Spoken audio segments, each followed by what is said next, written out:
हाँ जी, कल AS2 start करा था हमने, वैल्यूएशन ऑफ इन्वेंट्री। कौन रिवाइज करवाएगा? जो पूरा समराइज कर दे उसको कि कल क्या क्या पढ़ा। आपसे स्टार्ट करें, अमन? हाँ जी। तीन तरह के वैसे raw material, work in progress और फिनिश गुड्स। हम्म। इनकी मेजरमेंट करनी होती है। फिनिश गुड्स और वर्क इन प्रोग्रेस इवैल्यूएशन होती है। Environmental cost which are lower. ठीक और है। रॉ मटेरियल की हम करते हैं कॉस्ट और रिप्लेसमेंट कॉस्ट पे। कॉस्ट पे तो करते हैं, रिप्लेसमेंट कॉस्ट पे तब करते हैं जब फिनिश गुड्स पे हमें लॉस हो रहा हो। जैसे कि जो एनआरबी और कॉस्ट पे मेजर करते हैं जिससे कि हमें लॉस पता लगता है, तो लॉस हो रहा है, रिप्लेसमेंट कॉस्ट पे वैल्यूएशन करते हैं। लॉस मतलब एनआरबी कम है। एनआरबी का लॉस पे करते हैं। ठीक है, एक मिनट। एग्जैक्ट डेफिनेशन याद है आपको इन्वेंट्री की? किसी को याद है? Inventory are tangible assets help for sale in the ordinary course of business or in the process of production or help for consumption। ठीक है, includes spare parts and supplies। उसके बाद आपने बताया कि हम वैल्यूएशन करते हैं lower of cost of NRB पे। एनआरबी कैसे आते हैं निशा? NRV. NRV selling price minus selling expenses minus estimated। ठीक है, एस्टिमेटेड कॉस्ट ऑफ कंप्लीशन कौन से केस में लेस होता है हरमन? पार्टली फिनिश या वर्क इन प्रोग्रेस वाले गुड्स में लेस होता है। ठीक है, तनिष्का कॉस्ट कैसे निकलती है? Ma'am, cost includes the purchase price, uh, freight discounts, rebate, non-recovered duties and taxes, other direct expenses such as brokerage. हाँ जी, परचेज प्राइस में से हम ट्रेड डिस्काउंट लेस कर देते हैं। Yes, टैक्सेस कौन से वाले ऐड होते हैं? रिफंडेबल या non refundable? Non refundable. GST आपका रिफंडेबल होता है या नॉन रिफंडेबल? रिफंडेबल होता है, तो वो ऐड नहीं होता। अगर ऑलरेडी एडिड है तो वो लेस करना।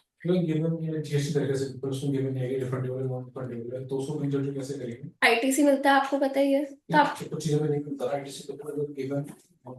देखो, आपको अगर जीएसटी लिखा है तो आपको दे रखा हो कि आईटीसी क्लेम होगा या नहीं, और ये भी बता देंगे कि उस परचेज प्राइस में इंक्लूड है या नहीं है, इंक्लूसिव है या एक्सक्लूसिव है। ठीक है, हाँ, तो उसमें लिखा ना इंक्लूड है ऑलरेडी, तो आपने लेस करा होगा उसमें से, कैसे होता है। ठीक है, नॉन रिफंडेबल टैक्सेस ऐड कर देते हैं and other direct expenses. Other direct expenses का कोई एग्जांपल बताओ। हाँ जी, पावर या फिर आपका कन्वेंस brokerage, रेट का डाउट पूछ रहे थे, जो भी आपके हैं डायरेक्टली रिलेटेड एक्सपेंसेस। ठीक है, उसके बाद आपके आ जाते हैं कन्वर्जन कॉस्ट। ये तो परचेज का होगा। उसके बाद आपके आते हैं कन्वर्जन कॉस्ट। कन्वर्जन में आपके आती है डायरेक्ट मटेरियल, इसमें आएगा आपका वेजेस, डायरेक्ट लेबर और variable overheads and fix overheads. Variable overheads किस कैपेसिटी पे लेते हैं हम? एक्चुअल पे, actual production into variable overheads per unit. ठीक है, फिक्स्ड किस कैपेसिटी पे लेते हैं हम? whichever is higher। ठीक है, आपको टोटल गिवन होगा, उसको पहले तो डिवाइड कर दो, एक्चुअल और नॉर्मल whichever is higher। ठीक है जी, ये आपका आ जाता है रिकवरी रेट। रिकवरी रेट आ गया। अब जितनी यूनिट्स आपकी एक्चुअल प्रोडक्शन है उससे मल्टीप्लाई करोगे, आपका इन्वेंट्री में ऐड हो जाएगा। और अगर आपकी प्रोडक्शन कुछ कम थी, बचा हुआ आपका पीएनएल में चला जाता है, एब्नॉर्मल लॉस। ठीक है जी, एक्चुअल निकालने का भी हमने तरीका देखा था। अगर गिवन ना हो तो कैसे निकालते थे? एक दो क्वेश्चंस में मिसिंग था actual production. Opening stock plus जो परचेजेस हैं और क्लोजिंग स्टॉक माइनस करके जो बच गया वो अगर आपका जो ओपनिंग स्टॉक दे रखा है आपको, ठीक है, अगर आपको प्रोडक्शन नहीं पता कि कितनी हुई है तो आप उसको प्रोडक्शन ही रहने दोगे, प्रोडक्शन लिख दो। ओपनिंग स्टॉक प्लस प्रोडक्शन आपके total units during the year होगी, वो आ जाएगी। उसमें से लेस कर दो आपकी सेल्स, तो आपका आ जाएगा क्लोजिंग स्टॉक। ये आपको गिवन था, सेल्स गिवन थी, क्लोजिंग स्टॉक गिवन था, actual production during the year आ जाएगी। ठीक है जी, इसके अलावा क्या किया था? कुछ किया था इसके अलावा? क्वेश्चंस दिए थे। इसमें ना एक दो नोट्स बताती हूँ मैं आपको, एक बार अपने कंसेप्ट नोट ओपन करो।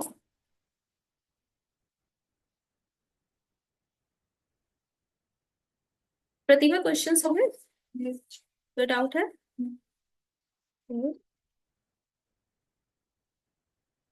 इन पे नोट्स पे आ जाए।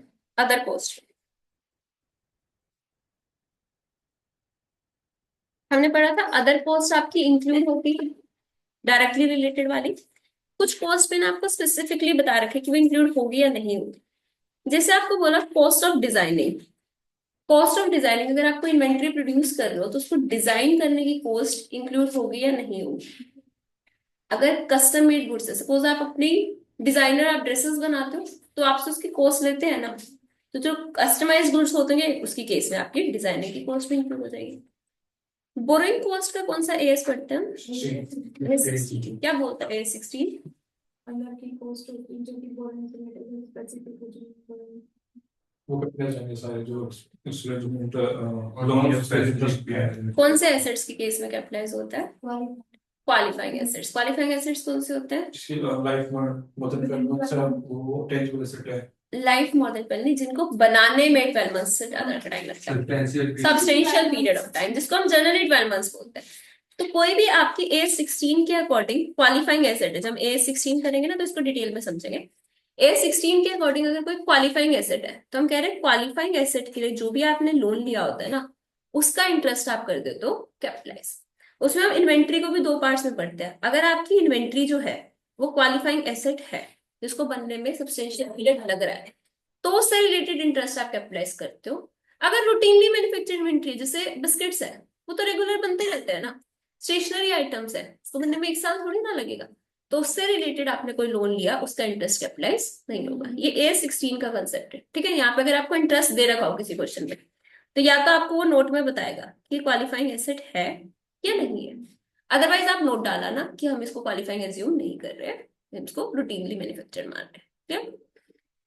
एक्सचेंज डिफरेंस क्या होता है? कौन सा एस पढ़ते हैं एक्सचेंज डिफरेंस? A11 क्या होता है exchange difference? Ma'am foreign currency और इंडियन करेंसी के बीच में जो ट्रांसलेशन पे आपका लॉस आता है, ठीक है। कहाँ पे जाता है एक्सचेंज डिफरेंस? जो एक्सचेंज गेन लॉस आता है कहाँ पे चार्ज करते हैं? P&L में। याद है सबको? P&L से चार्ज करते हैं, तो उसको हम कभी भी इन्वेंट्री कॉस्ट का पार्ट नहीं बनाते। या आप AS11 में ना क्वेश्चंस भी देखोगे ऐसे कि उन्होंने एक्सचेंज ऐसे कोई फॉरेन करेंसी ट्रांजेक्शन करी, एक्सचेंज लॉस से गेन हो गया, इन्वेंट्री में कैपिटलाइज कर दिया, so you will say that it's a wrong treatment, incorrect treatment, ठीक है।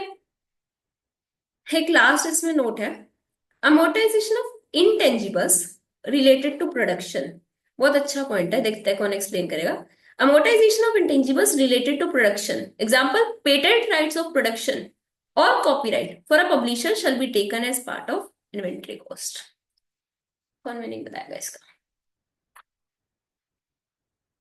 मतलब अगर कोई चीज प्रोड्यूस की उसके लिए हमने पेटेंट ले लिया तो उसको भी करेंगे जैसे रॉयल्टी वगैरह होगी ये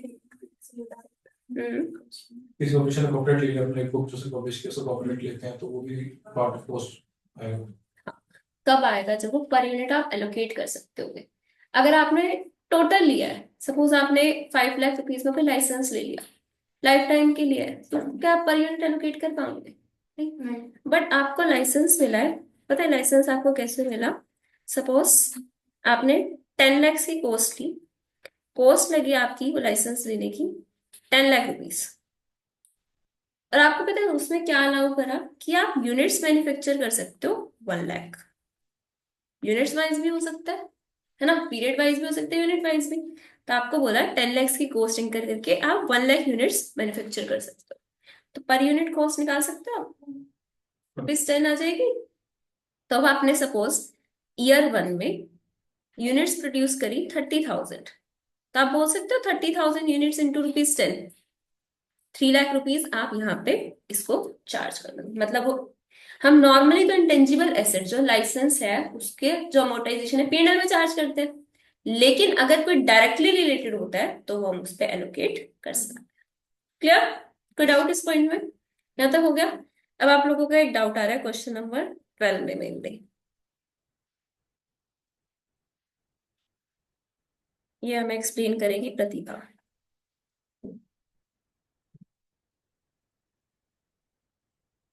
पहले रीड करते हैं। The closing stock of finished goods at cost of a company amounted to rupees 4,50,000. आपको बता रहे हैं जो क्लोजिंग इन्वेंट्री है ना एट कोस्ट 4,50,000 की है. The following items were included at cost in total.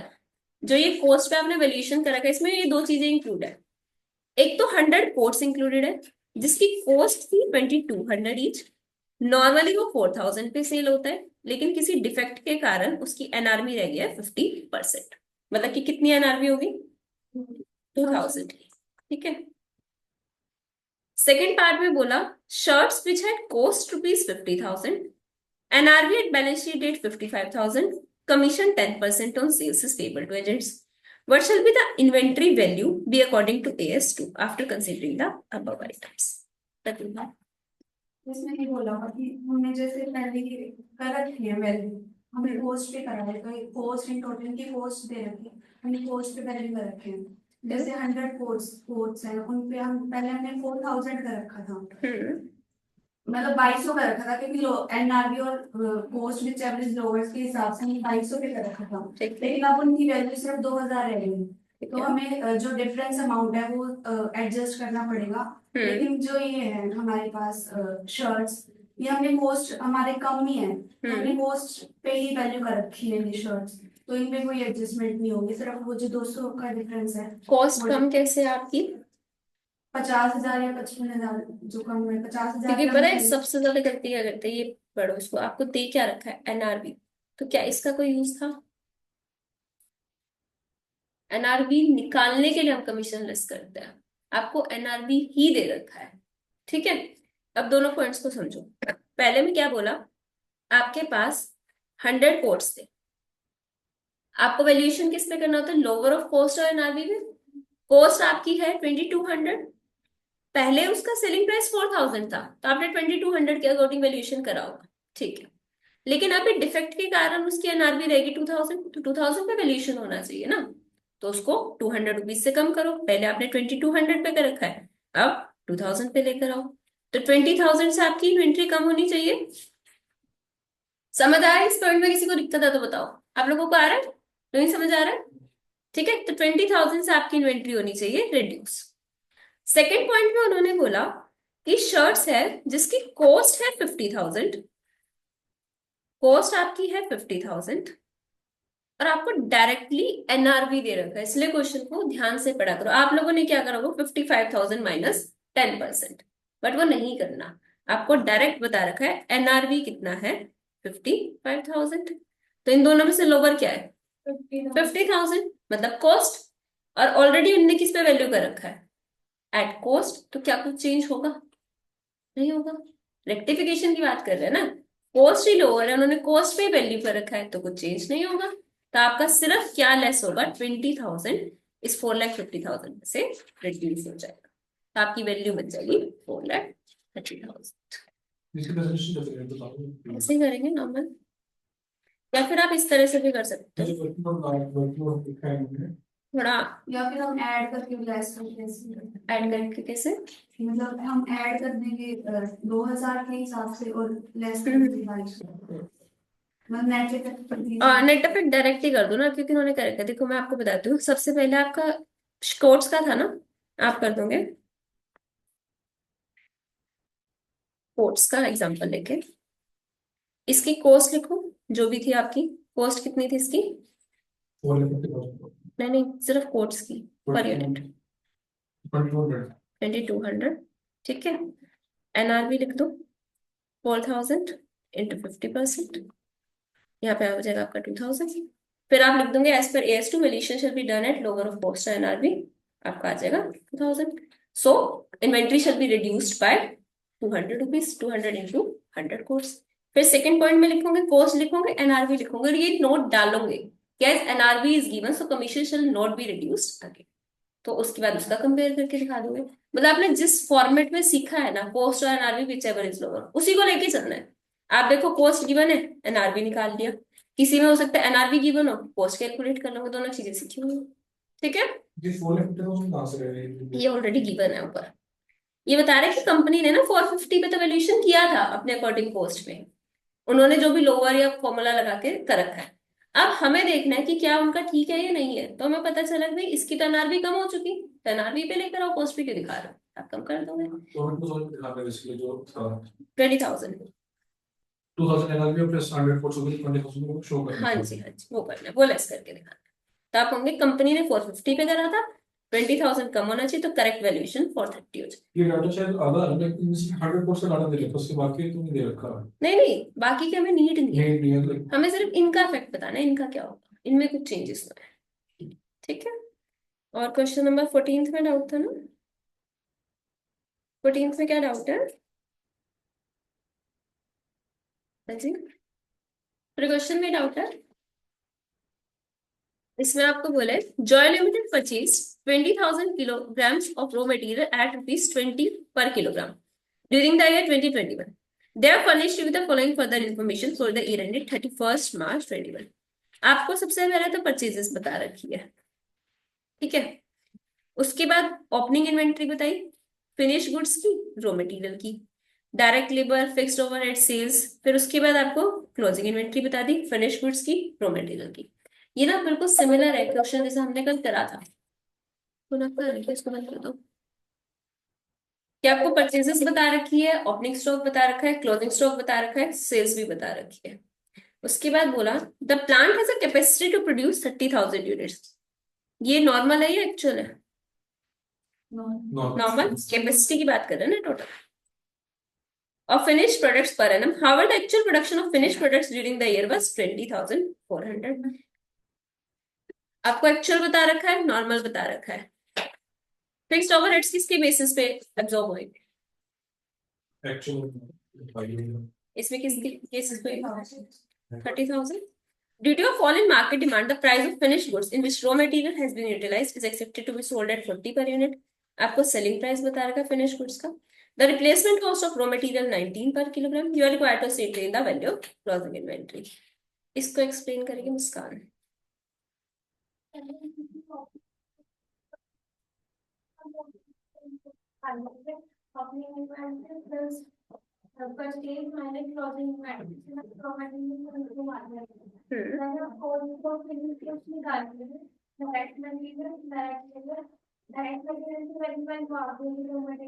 हाँ एक मिनट रुको यहाँ तक। सबसे पहले हमने निकाला रॉ मटेरियल कंज्यूम। देखो हमें सेलिंग प्राइस गिवन है, वही सेम आपका फिर से वही आप चीज सोचो, कॉस्ट और NRV which ever is lower. NRV given है मतलब कॉस्ट निकालनी है, ठीक है। कॉस्ट के लिए देखो हमें पता है डायरेक्ट मटेरियल ऐड करते हैं, डायरेक्ट लेबर ऐड करते हैं, ओवरहेड्स और अदर एक्सपेंस, ये चार ही चीजें ऐड होती है आपकी। डायरेक्ट मटेरियल देखो, आपके पास ओपनिंग स्टॉक है रॉ मटेरियल का 2200 यूनिट्स का। ड्यूरिंग द ईयर परचेज कितनी करी? 20,000। उसमें से अभी आपके क्लोजिंग स्टॉक में कितनी बच रही है? 1800। तो बाकी आपने यूज कर ली होंगी, कैलकुलेट करो। ये रॉ मटेरियल का परचेज का बनेगा ये रहा ऊपर। पूरा क्वेश्चन स्टार्टिंग से पढ़ना है अच्छे से, ठीक है। क्या आ जाएगा, कैलकुलेटर निकाल के बैठा करो। 20,400, 20,400 यूनिट्स होगी, और पर यूनिट का प्राइस भी दे रखा है 20, तो डायरेक्ट मटेरियल की कॉस्ट आ जाएगी। डायरेक्ट लेबर आपको दे ही रखी है। फिक्स्ड ओवरहेड्स एब्जॉर्ब करेंगे एक्चुअल और normal whichever is higher पे, मतलब 3 lakh divided by 30,000, 10 rupees per unit आ गया। टोटल यूनिट्स कितनी थी आपकी? Actual production 2400, 2400 into 10, 2,04,000। ये आ गया, ये आ गया, ये आ गया। टोटल कॉस्ट आ गई, इसको डिवाइडेड कर दो एक्चुअल प्रोडक्शन से, कॉस्ट पर यूनिट आ जाएगा। समझ आया? पीछे समझ आ रहा है आपको? उसके बाद एनआरवी आपको गिवन था, कॉस्ट और NRV which ever is lower पे वैल्यूएशन हो जाएगा, ठीक है। मेन आपका यही था। इसमें तो बल्कि आपको ना प्रोडक्शन दे भी रखा था, आपको निकालना भी नहीं, उससे कंपेरेटिवली इजी था ये क्वेश्चन। तो अब इसके केस में आपका फिनिश गुड्स वैल्यू होगा एनआरवी पे 40 पर यूनिट के बेसिस पे। यूनिट से 2400, 2400 इंटू 40। अब बात आ गई रॉ मटेरियल की। हम अगर फिनिश गुड्स को एनआरवी पे वैल्यू कर रहे हैं, तो रॉ मटेरियल किस पे वैल्यू होगा? फिनिश गुड्स को एनआरवी पे कर रहे हैं, मतलब कम जा रहा है उसका प्राइस, लॉस बता रहे हैं, तो रॉ मटेरियल किस पे वैल्यू होगा? रिप्लेसमेंट कॉस्ट पे। रिप्लेसमेंट कॉस्ट कितनी गिवन है? 19 इसको वैल्यू कर देंगे, 1800 यूनिट्स इंटू 19, ये आपका रॉ मटेरियल की कॉस्ट आ जाएगी। क्या एक कौन सा डाउट था आपका अनुराधा? 16 इस क्वेश्चन में मैम एक बात देखना, सेल्स का क्या यूज है फिर? 14 किसमें? 14 क्वेश्चन 14th क्वेश्चन में हाँ। सेल्स का कोई यूज नहीं है। सेल्स का यूज होता है वो निकालना पड़ेगा ना, क्या चीज? Closing stock finished goods given है ना, closing inventory. Produced during the year वाला निकालना पड़ेगा। प्रोडक्शन गिवन है 20,400। हाँ वो पता है, आप उस क्वेश्चन से लेंगे, अगर आपको ये ना दे रखा होता ना तो सेल्स यूज होती है आपकी, ये आया होगा निकाल के भी। अगर आपको ना दे रखा होता तो कैसे निकालते हैं, कैसे निकाला आपने? ओपनिंग फिनिश्ड गुड्स और सेल्स माइनस करते हैं कि क्लोजिंग भी माइनस करते हैं और सबकी सेल्स का क्लोजिंग स्टॉक बैलेंस नहीं। मतलब आपका ऐसे होता है, आपके पास ओपनिंग स्टॉक था, ठीक है, जो भी हम फॉर्मूले से पहले डिस्कस भी करते हैं, ड्यूरिंग द ईयर आपने कुछ प्रोडक्शन करी, ये आपके पास टोटल यूनिट्स हो जाएगी पूरे साल में, आपके पास जितनी ओपनिंग प्लस प्रोडक्शन, इसमें से आपने कुछ ना कुछ बेच दी होंगी, रिमेनिंग क्या बचेगा? Fresh closing stock. तो यहाँ पे आपका सेल्स यूज होगा। अगर मैं आपको निकाल के दिखाऊं तो ओपनिंग स्टॉक है आपका 2000 का, ठीक है, प्रोडक्शन पता नहीं, 2000, 20,000 और 2400, 2000, 20,000, 2400, सॉल्व करो। 20 कैलकुलेटर यूज कर लो पीछे।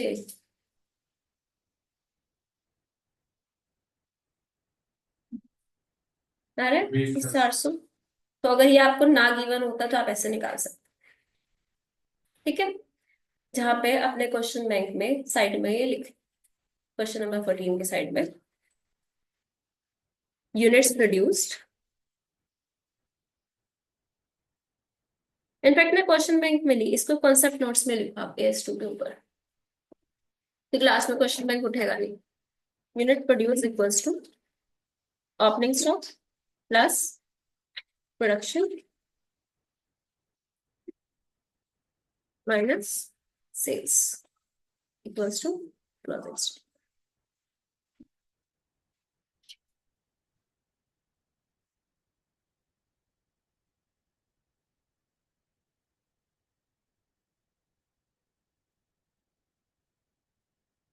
कुछ किसी ने स्टिकी नोट्स वगैरह कुछ लगाने स्टार्ट किए, कुछ नए पॉइंट कुछ नहीं मिले क्वेश्चन में? हाँ पॉइंट आपने करना है। हाँ, तो जब लिखा था लिख लो। अभी पता है, अभी याद है आपको, आज से 50 दिन बाद एग्जाम, भूल जाओगे। पॉइंट्स जो भी नए नए लगे ना वो लिखते जाओ, आपका ही कंफर्ट बैठेगा। आज आप 27 क्वेश्चन कर लोगे एग्जाम से पहले, इसमें से 7 भी नहीं करोगे, तो जब कैसे याद आएगा कि आपकी प्रोडक्शन निकालना है कैसे? ठीक है, अपना स्टिकी नोट्स लगा के, स्पेस है तो वहां पे लिख लो, नहीं है तो नोट लगा के लिखते जाओ जो भी चीज नहीं लगी।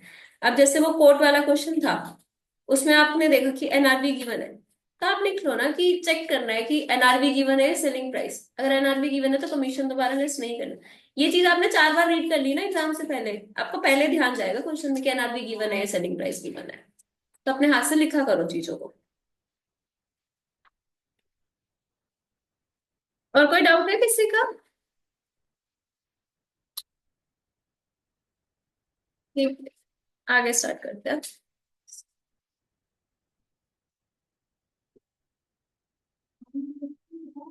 हाँ नहीं, सॉरी लग गया वो।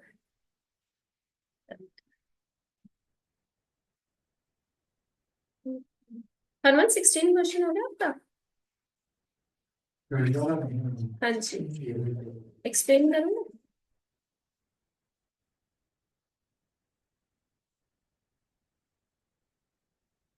यही तो मैं, जो प्रैक्टिकल क्वेश्चन में करते हैं रॉ मटेरियल की वैल्यूएशन का वो ही, तो रॉ मटेरियल की वैल्यूएशन करना वो ही बता रहा है क्वेश्चन। बताओ। इसमें क्वेश्चन पढ़ना, USA Limited purchased raw material 400 per kilo. Company does not sell raw material but uses in production of finished goods.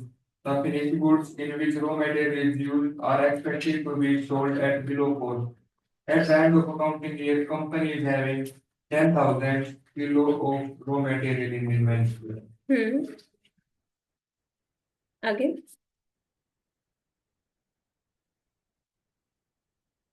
As a company never sells the raw material, it does not know the selling price of raw material, and hence cannot calculate the realizable value of the raw material for valuation of inventories at the end of the year. However, replacement cost of raw material is 300 per kilo.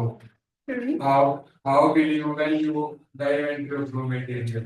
हाँ जी, hello explain करो इसको। Cost analysis देखिए, मेरी NRP में major करती है company. अगर NRP में मुझे लगता है कॉस्ट ज्यादा आ रही है तो हम रिप्लेस करेंगे मटेरियल को, तो 300 रुपए करेंगे मुझे। तो उसको किस पे करेंगे? रिप्लेसमेंट रिप्लेसमेंट कॉस्ट कॉस्ट पे। पे 300 रुपीस। हम रॉ मटेरियल को वैल्यू करते हैं इंटरनल कॉस्ट पे करते हैं, लेकिन अगर फिनिश गुड्स आपका एनआरवी पे वैल्यू हो रहा है तो हम रॉ मटेरियल को रिप्लेसमेंट कॉस्ट पे वैल्यू करते हैं। रिप्लेसमेंट कॉस्ट आपको 300 दे रखी है, हम 300 पे वैल्यू करते हैं इसकी। इसमें क्या बोला था आपको? रॉ मटेरियल की कॉस्ट बता दी, उसके आगे बोला कंपनी ना रॉ मटेरियल को प्रोडक्शन में यूज करती है, बेचने के लिए नहीं। तो हमें भी पता है रॉ मटेरियल बेचने के लिए थोड़ी होता है। फिनिश गुड्स का बताया आगे कि वो एनआरवी पे वैल्यू हो रहा है, मतलब कि बिलो कॉस्ट पे वैल्यूएशन हो रहा है। उसके बाद बताया 10,000 kg ऑफ रॉ मटेरियल बच रहा है। अब यहाँ तक हमें ये पता चल गया कि फिनिश गुड्स एनआरवी पे वैल्यू हो रहा है ना, तो हमें रॉ मटेरियल को रिप्लेसमेंट कॉस्ट पे वैल्यू करना है। आगे इसकी रिप्लेसमेंट कॉस्ट दे दी तो हमें कुछ करना ही नहीं है, number of units into replacement cost. ठीक है जी। अब आ जाओ अपने कंसेप्ट नोट्स। हमने कल बहुत सारी कॉस्ट पढ़ी जो इंक्लूड होती है आपकी, direct material, labour, overheads. But कुछ कॉस्ट ऐसी होती है जो इंक्लूड नहीं होती, कोई बताएगा कौन सी? Selling distribution, administration, storage, storage, sale and distribution, packing. Selling distribution में आ जाएगी। development, रिसर्च एंड डेवलपमेंट, वो डेवलपमेंट, हाँ R&D वाली कॉस्ट। एडमिनिस्ट्रेटिव ओवरहेड्स जो भी लोकेशन पे लाने के लिए जो नहीं हो रहे। और abnormal losses। abnormal losses तो बहुत डिटेल में इसमें हमें प्रैक्टिकल क्वेश्चंस भी करना है। ठीक है, इसका पता है इतना सा टॉपिक सितंबर 24 में 4 नंबर का आया था, 4 मार्क्स का क्वेश्चन था, एकदम स्ट्रेट क्वेश्चन कि कौन सी कॉस्ट इंक्लूड नहीं होगी। तो आपको बताना है following cost are recognised as an expense, मतलब कि हम इनको P&L में चार्ज करते हैं, इन्वेंट्री में इंक्लूड नहीं करते। क्यों नहीं करते? पहली बात तो जैसे abnormal cost, wasted material, labour, other production cost, वो आपकी ऑपरेटिंग इनएफिशिएंसी है, आपकी प्रोडक्शन कॉस्ट नहीं है वो। अगर आपने इसको भी इंक्लूड कर दिया तो आपकी कॉस्ट इंक्रीज हो जाएगी, तो आप अपना सेलिंग प्राइस भी इंक्रीज कर दोगे। फिर क्या आप मार्केट शेयर बना पाओगे? नहीं बना पाओगे। क्या आपके कॉम्पिटिटर्स की वो कॉस्ट लग रही होती है? नहीं लग रही होती, आपकी लगी है तो वो आपकी गलती है ना, प्रोडक्शन से रिलेटेड थोड़ी ना है। तो उसको चार्ज करो P&L पे। इसका हम प्रैक्टिकल क्वेश्चन भी करेंगे।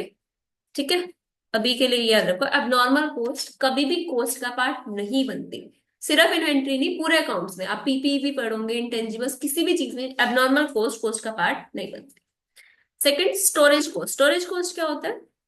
मतलब जब हम स्टोर करके रखते हैं वो मटेरियल जो वेयर हाउस से करो। Warehousing. Storage cost raw material वाली होती है। एक बार मैंने कल एक चीज बोली थी आपको, in the intended location and condition, मतलब यहां तक की कॉस्ट आपकी इंक्लूड होती है। एक बार आपने मैन्युफैक्चर कर दिया, फॉर एग्जांपल एसी। अब एसी की डिमांड विंटर्स में होती है समर्स में? समर्स में। अगर कोई एसी मैन्युफैक्चरर है विंटर में, तो उसकी कैपेसिटी खाली पड़ी होगी, सामान बिक ही नहीं रहा होगा, तो क्या वो लेबर को फ्री की सैलरी देगा? नहीं, वो सोचेगा कि अभी बनवा के रख लेते हैं, सेल हम समर्स में कर देंगे। ऐसा कर सकता है? अगर वो अभी बना के रख रहा है, रेडी हो गया, मतलब एसी रेडी है, बेच वो आज भी सकता है, अभी बस डिमांड नहीं है, तो इसके लिए उसने स्टोर करके रखा। तो क्या वो स्टोरेज कॉस्ट प्रोडक्शन में रिलेट होनी चाहिए, इंक्लूड होनी चाहिए? नहीं होनी चाहिए। अगर वही चीज वो समर्स में आके प्रोड्यूस करता तो क्या वो कॉस्ट लगती? नहीं लगती, तो प्रोडक्शन से रिलेटेड तो नहीं है, वो इंक्लूड नहीं होगी। बट अल्कोहल, उसको स्टोर करना जरूरी होता है या नहीं होता? होता है।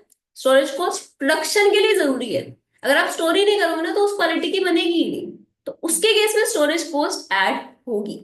लेकिन आपने प्रोड्यूस कर दिया इन द इंटेंडेड कंडीशन, जैसा आपको बनाना था, उसके बाद भी आपने स्टोर करा हुआ है, तो वो कॉस्ट इंक्लूड नहीं है। क्लियर? उसके बाद आपके आते हैं एडमिनिस्ट्रेटिव ओवरहेड्स। एडमिनिस्ट्रेटिव ओवरहेड्स क्या होता है? जो कि हमारे बिजनेस के लिए सैलरी वगैरह होगी, डेली ऑफिस की देखा ऑफिस एक्सपेंसेस, जैसे कि फाइनेंस से रिलेटेड हो गया आपका, कुछ आप अकाउंटेंट की सैलरी पे कर रहे हो, ठीक है, इस टाइप की कॉस्ट आपकी इंक्लूड नहीं होती। ये लाइन इंपॉर्टेंट है, that do not contribute to bringing the inventories to their present location and condition. जैसे आपको पता है क्वेश्चन मिलेगा, उसमें वो क्या बोल रहे हैं, ऊपर सिर्फ वर्ड लिखेंगे एडमिनिस्ट्रेटिव कॉस्ट, आपके माइंड में आएगा हटा दो, इंक्लूड नहीं करनी। नीचे वो डालेंगे एक नोट कि जो एडमिनिस्ट्रेटिव कॉस्ट लगी थी ना, वो किस लिए रिक्वायर्ड थी, जो मटेरियल है उसको मैन्युफैक्चरर के गोडाउन से अपने गोडाउन तक लाने में। तो इंक्लूड होनी चाहिए या नहीं होनी चाहिए? होनी चाहिए। वो तो नेसेसरी था ना प्रेजेंट लोकेशन पे लाने के लिए, उन्होंने टर्म उसको एडमिनिस्ट्रेटिव कॉस्ट दे दी, लेकिन दैट वाज नेसेसरी, तो वो इंक्लूड होगी, अदरवाइज वो नहीं होगी, जैसे आपकी अकाउंटेंट की सैलरी। ठीक है। और लास्ट आपका आता है सेलिंग एंड डिस्ट्रीब्यूशन कॉस्ट, जैसे आपने बताया पैकिंग की cost, packing cost, promotional activities, advertisement expenditure, वो इंक्लूड नहीं होता। ठीक है। खाली एडमिनिस्ट्रेटिव ओवरहेड दियो क्वेश्चन में तो नहीं क्या करो, करना? तो नहीं करोगे, फर्स्ट इंस्टेंस पे नहीं करोगे। पैकिंग ना पता है आपकी दो तरह की होती है, प्राइमरी और सेकेंडरी। प्राइमरी होती है जो नेसेसरी है, अब सपोज टूथपेस्ट है, आपको हाथ में थोड़ी दे जाएंगे, ट्यूब में तो चाहिए ना वो आपको, तो वो प्राइमरी पैकिंग है, वो इंक्लूड होगी।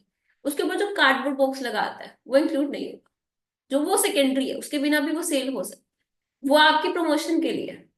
आप ऐसा नहीं होता कि भाई इतनी अच्छी तो उन्होंने पैकिंग ही कर रखी है, दिवाली पे वही चॉकलेट 100 रुपए वाली आपको 200 रुपए में मिलने लग जाती है बाहर की पैकिंग चेंज करके, तो वो प्रमोशन है। अब जो उसकी अंदर की कवरेज है, मतलब नॉर्मल एक पैकिंग है वो तो चाहिए, वो प्राइमरी पैकिंग है वो इंक्लूड होगी, बट सेकेंडरी वाली नहीं। ठीक है। यहाँ तक क्लियर? इसका ना एक डायरेक्ट क्वेश्चन है, क्वेश्चन नंबर 17, होमवर्क में रीड करना उसको, यही 4 पॉइंट से करना है। इसके बाद हम एक करते हैं, इंपॉर्टेंट टॉपिक है, steps to solve abnormal loss questions.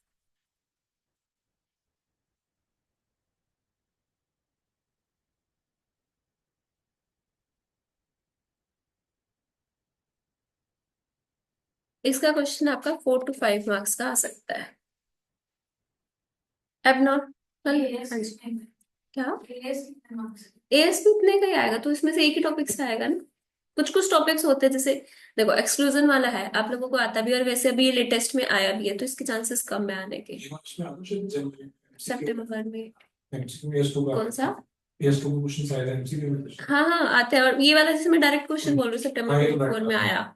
तो इस तरह से आपका जैसे एक क्वेश्चन हम ना ये बाद में करेंगे, joint product by product last में करेंगे, ये मई 24 में आया था डायरेक्ट क्वेश्चन। हाँ ये फर्स्ट टाइम आया, पता है इंटर की हिस्ट्री में ये फर्स्ट टाइम आया इस टॉपिक से।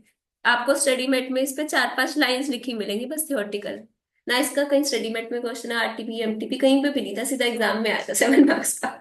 तो अगर किसी ने कोस्ट पढ़ के गया था ना, बहुत ग्रुप्स कर रखे तो कोस्ट में तो करा होगा, बट जो सिंगल ग्रुप करके गए उन्होंने नहीं कर रखा था। शायद सी फाइनल क्वेश्चन है पहले हाँ फाइनल करेंगे भी। पहले आ जाओ एबनॉर्मल लॉस के क्वेश्चंस पे। एबनॉर्मल लॉस आपका मतलब जनरली बताओ किस टाइप से हो सकता है, कुछ आइडिया? हाँ ये फाइव हम्म वर्कर खाली पड़े हैं क्लास में। वो वाली फाइव कॉस्ट, का नहीं फायर थेफ्ट। है नॉर्मली हाँ फायर थेफ्ट तो है नॉर्मल, और बाढ़ आ गई, चोरी हो गई इस टाइप से। और जो नॉर्मल इवेपोरेशन, नॉर्मल लीकेज होता है, हाँ सो तो नहीं वो ना तो सबका ही है वो तो सबका है। अगर आप सपोज पेट्रोल लेकर आ रहे हो, नॉर्मली इवेपोरेट होगा, वो सबके लिए होगा। ठीक है। तो आपको पता है कुछ ना कुछ आपकी 4-5%, 10% या वट एवर जो इंडस्ट्री में चलता है, वो कुछ ना कुछ परसेंट तो नॉर्मल लॉस होगा। अगर आपका उससे भी ज्यादा लॉस हो रहा है, दैट इज एबनॉर्मल लॉस। तो हमारा जो नॉर्मल लॉस होता है, हम उसको कोस्ट का पार्ट बनाते हैं या नहीं बनाते? नॉर्मल को बनाते हैं, अब नॉर्मल को नहीं बनाते। वही चीज हमें सीखनी है। अब मैं नॉर्मल अब नॉर्मल बोल रही हूँ, सबसे पहले तो आपको यूनिट्स निकालनी आनी चाहिए, नॉर्मल लॉस हुआ कितना, अब नॉर्मल हुआ कितना, तभी देखोगे ना कोस्ट का पार्ट बनाया या नहीं बनाया, है ना। अगर मैं बोलूं कि आपने सपोज 2000 kg का इनपुट लगाया और आपका नॉर्मल लॉस था 2% का, तो कितना होगा नॉर्मल लॉस? 1600 आप लोगों को कैलकुलेटर यहाँ सन्यास पे गए हुए, निकालो उनको, इसीलिए एग्जाम में नहीं चलते। अगर किसी के पास नहीं है तो ले लेना, मेरे पास 2 है। पोल्ट्री कितना? 40 40। 1600 वाला कौन था? मैं माइनस करके बोल रही थी और वो भी बहुत सुंदर लगी। इसलिए बोल रही हूँ, उसको यूज कर लो। तो 40 का आपका नॉर्मल लॉस आएगा। अगर वो आपको बोलते हैं कि एक्चुअल मटेरियल रिसीव्ड, एक्चुअल जो आपको रिसीव हुआ है वो कितना हुआ है, सपोज 1950 kg, तो अब नॉर्मल लॉस कितना होगा? 10 kg का हुआ, क्योंकि आपको होना चाहिए था 1960 का, हो रहा है 1950 का, तो 10 kg का अब नॉर्मल लॉस हुआ। और बीच में चोरी हुआ, गुम हुआ, वट एवर रीजन, ठीक है। तो आपने दो स्टेप सीख लिए इसके। पहला है नॉर्मल वेस्ट की यूनिट्स निकालो। Total input units 2000 kg into percentage 2%। Normal units आ गई नॉर्मल लॉस की। फिर अब नॉर्मल लॉस की निकालनी है। अब नॉर्मल लॉस कैसे निकलेगा? या तो टोटल वेस्ट आपको गिवन होगा, या तो आपको ये बता रखा होगा कि 50 यूनिट्स नॉर्मली वेस्ट हुई है टोटल, और उसमें से 40 तो नॉर्मल ही थी, तो 10 अब नॉर्मल होगी। 50 माइनस 40 इक्वल्स टू 10 kg। या फिर आपको बता देंगे total input 2000 minus actual units produced कितनी हुई है 1950, माइनस एक्चुअल वेस्ट कितना 40, ये आपका आ गया 10। निकाल लोगे अब नॉर्मल वेस्ट कितना हो रहा है। उसके बाद हमें निकालनी है टोटल कॉस्ट कितनी लगी आपकी। टोटल कॉस्ट को ही तो डिवाइड करते हैं ना पर यूनिट में। टोटल कॉस्ट जो सप्लायर है जिससे आपने सपोज पेट्रोल या वट एवर चीज खरीदी होगी, क्या वो आपका नॉर्मल लॉस कंसीडर करके आपसे पैसे ले रहा होता है? वो तो टोटल के लेगा ना। उसने आपसे 2000 kg के पैसे लिए होंगे या 1960 के लिए होंगे? 2000 के लिए होंगे। तो उसने अगर सपोज आपसे लिए 2000 kg इंटू ₹200, तो आपने उसको कितना पे कर दिया? 4 लाख रुपए पे करे। यहाँ तक समझ आ गया? टोटल कॉस्ट आ गई। अब आपको निकालनी है पर यूनिट कॉस्ट, क्योंकि पूरा चैप्टर हम पर यूनिट कॉस्ट पे कर रहे हैं। पर यूनिट कॉस्ट निकालो। अब यहाँ पे से सबसे इंपॉर्टेंट यही फोर्थ स्टेप है कि आप ये 4 लाख रुपीस को कितने यूनिट्स में डिवाइड करोगे। मैं आपको दोबारा से बताती हूँ। टोटल इनपुट था आपका 2000 kg का, ठीक है। नॉर्मल लॉस था आपका 40 kg का, और एक्चुअल रिसीव हुआ है आपको 1950 kg। तो हमने कैलकुलेट कर लिया आपका अब नॉर्मल लॉस 10 kg। ये आपके पास डिटेल्स की बनती है। अब आपको बताना है कि पर यूनिट कॉस्ट के लिए इस 4 लाख को किससे डिवाइड करें। 1960। हम ये मान के चलते हैं, चाहे हमने जब खरीदी 2000 की, पर हम ये मान के चलेंगे कि हमने 1960 kg के लिए 1960 kg के लिए ही ये 4 लाख रुपए दिए। बाकी 40 तो हमें बतानी ही नहीं थी, वो तो नॉर्मल लॉस होना ही होना था। तो आपकी पर यूनिट कॉस्ट कितनी आ जाएगी? कितना? 204.08 रुपीज। 204.08 पर जी। ये आपका हो गया फोर्थ स्टेप। रीड करो इसको। Find cost per unit for valuation as total cost calculated in step 3 4 lakh rupees divided by total input units आपका 2000 था, इसमें से यूनिट्स ऑफ नॉर्मल वेस्ट 48 आ रही है। 1960 से हमने डिवाइड करा था। यहाँ तक किसी को कोई डाउट है तो बताओ किसी भी स्टेप पे। सबसे पहले हमने नॉर्मल लॉस निकाला, टोटल यूनिट्स इंटू नॉर्मल का परसेंटेज। फिर अब नॉर्मल लॉस निकाला, टोटल लॉस में से नॉर्मल हटा दोगे तो अब नॉर्मल बच जाएगा। फिर टोटल कॉस्ट निकाली, जो हमने जो भी पेमेंट करी है 2000 इंटू 100 2 लाख की, ठीक है, 4 लाख की। फिर हमने क्या करा, उसको डिवाइड कर दिया यूनिट से। यूनिट्स हमें करनी है टोटल में से बस नॉर्मल लॉस वाली हटानी है, तो 1960 से डिवाइड कर दिया, पर यूनिट कॉस्ट आ गई। अब सिंपली पता है आपको क्या करना है। आपको सबसे पहले निकाल लेना है cost of production. Cost of production में आपकी जाएगी, एक्चुअल यूनिट्स कितनी आई थी आपके पास 1950 इंटू 204.08 और एबनॉर्मल लॉस कितना था 10 इंटू 204.08। कितना आया इसका फर्स्ट का आंसर 397,956। सेकंड का टोटल कितना हो गया?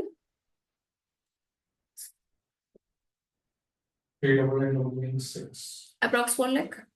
अप्रोक्स 4 लाख अरे पॉइंट्स का डिफरेंस आ रहा होगा। तो आपका 4 लाख रुपीस को हमने एलोकेट कर दिया कॉस्ट ऑफ प्रोडक्शन में, अब नॉर्मल लॉस में। समझ आ गया? ये अब नॉर्मल लॉस कहाँ से चार्ज होएगा? P&L P&L से। अब normal loss is always charge from P&L account. और ये हो गया आपकी प्रोडक्शन की कॉस्ट। इस प्रोडक्शन को ना वो कई बार फर्दर बाइफरकेट कर देगा कि 1950 में से सपोज आपको बोला 1500 यूनिट्स सेल होगी और बची हुई 450 आपकी फिनिश गुड्स है, उसमें आप डिवाइड कर दोगे 1500 इंटू 204.08, 450 इंटू 204.08। कोई डाउट किसी को? क्वेश्चन करें इसका? अच्छा, क्वेश्चन नंबर 18 निकाल लो। ये तो मेरे को लग रहा है आप ही लव कर लोगे इसी से।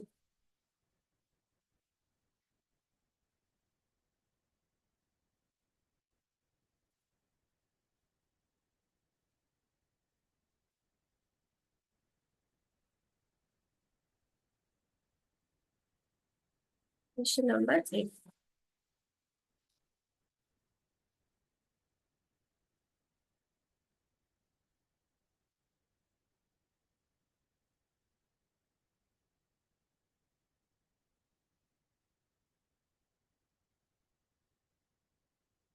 Eighteen, sorry, 18।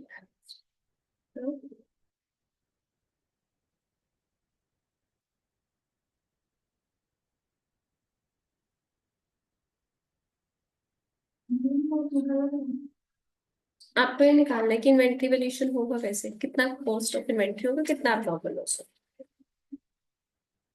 स्टेप वाइज करते जाओ, जैसे जैसे स्टेप्स करा रहे हो। इतना ही करता है step one। नहीं, आप लिख के भी कर सकते हो, कोई दिक्कत नहीं है।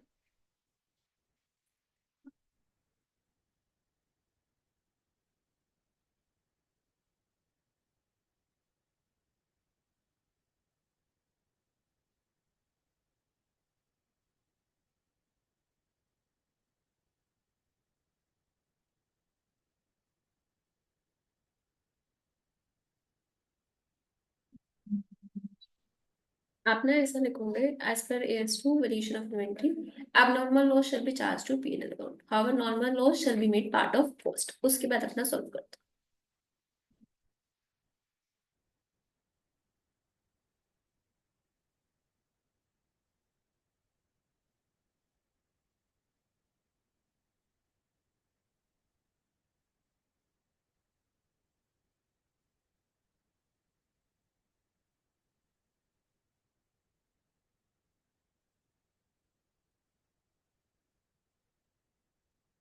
also charged to the cost of production. हैं। हाँ, charged to cost of production made part of cost of production।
Answer match करेगा?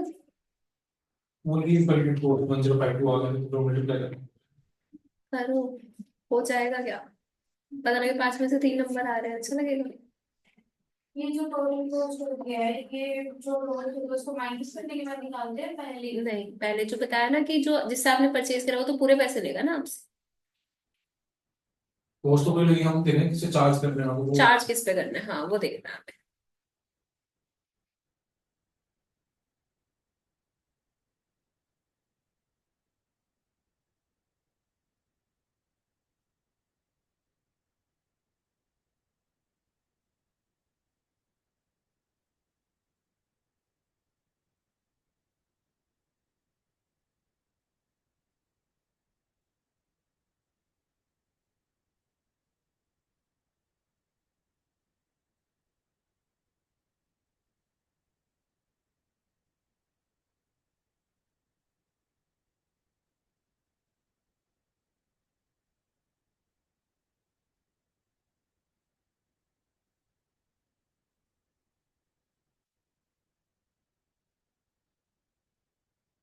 मतलब एक बार पीछे देखो आयुषी कैलकुलेटर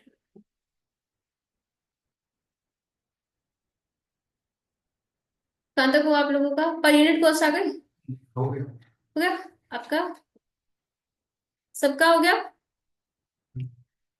तनिष्का इशिका हो गया क्वेश्चन ये राउंड ऑफ करके लिख सकते हैं राउंड ऑफ Yes, नहीं ma'am. लास्ट के डेसिमल्स तो लेने हैं उसमें आप जैसे सपोज आपका ऐसा आ रहा है कितना है 1052.63155 अगर आपका है 1,052.6315 है तो आप 63 तक ले लो इतना कर सकते हो 632 ले लिया इतना कर सकते हो बट ऐसा नहीं कि 1052 ही छोड़ दिया फिर आपका डिफरेंस आ जाएगा नहीं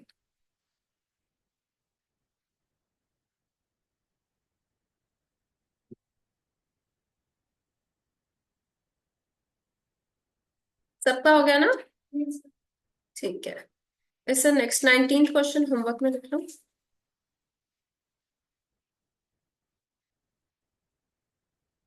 20th क्वेश्चन देखो अभी देखो कौन सा 19 बोला अभी तो इसे मैंने 17 दिया था 17 और 19 हुआ हाँ जी क्वेश्चन अभी है ना अभी क्लास चल रही है अभी तक दो बोले टॉपिक वाइज बताती जा रही हूँ ना क्वेश्चन नंबर 20 देखो An enterprise ordered 20,000 kg of certain material at rupees 110 per unit. The purchase price includes GST 12 per kg. क्या करेंगे इसका? इंक्लूड आईटीसी इंक्लूड है तो रिफंडेबल होगा In which ITC admissible. तो लेस कर देंगे. Freight incurred amounting to 1,17,600. Normal transit loss is 2%. Enterprise actually received 19,500 kg and consumed 18,000 kg of material. You are required to calculate cost of material per kg सबसे पहले तो पर KG की cost निकालनी है आपको ट्राई करोगे पहले टोटल कॉस्ट निकालो फिर पर केजी निकालो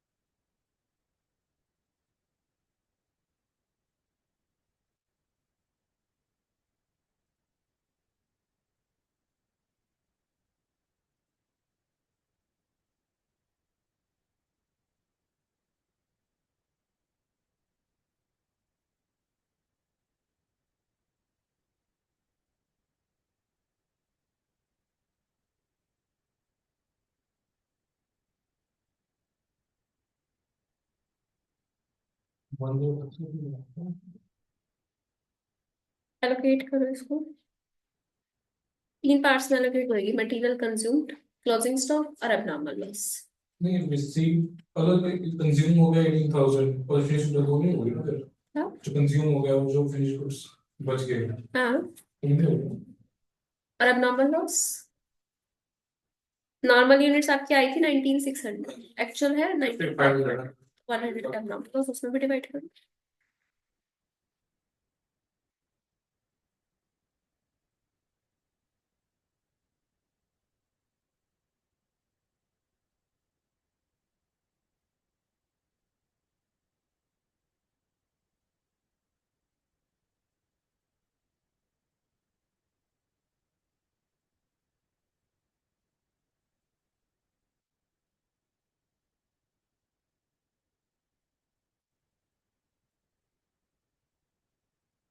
मुझे 15 मिनट आएंगे कौन सा है पोस्ट इन्वेंटरी लिखा है आपके पास टोटल Number of मटेरियल था नहीं टोटल आपके पास मटेरियल था 19,500 उसमें से आपने कंज्यूम कर लिया 18,000 तो 1,500 बच रहा होगा ना क्लोजिंग स्टॉक तो लोग लास्ट में इन्वेंट ऐड करके गैर ना मेरा लास्ट हाँ टोटल वो हो जाएगा ना आपका मैच हो जाएगा कि हमारी कॉस्ट हमने ऐसे ऐसे एलोकेट कर दी आपकी कॉस्ट लगी थी जो टोटल उसको कैसे एलोकेट करा है जो लास्ट में 20 में से 600 आया है टोटल कितनी यूनिट्स का 19,600 है नो उस माइनस आप 19,600 में एलोकेट करो देखो 19,600 में से आपने क्या बोला 100 तो हो गया अब नॉर्मल लॉस की हाँ जी उसमें से आपने 18,000 बोला कंज्यूम होगी हाँ जी। और 1500 क्लोजिंग स्टॉक है, इसी में आप एलोकेट कर लो इसको। इसमें देख सकता है पोस्ट और एनआरवी वो भी आ सकता है ना इसमें आगे, इसमें एनआरवी इतनी हाँ बट एनआरवी की तो बात ही नहीं कर रहा ना ये तो। आ सकता है आ कुछ नहीं। सकता है।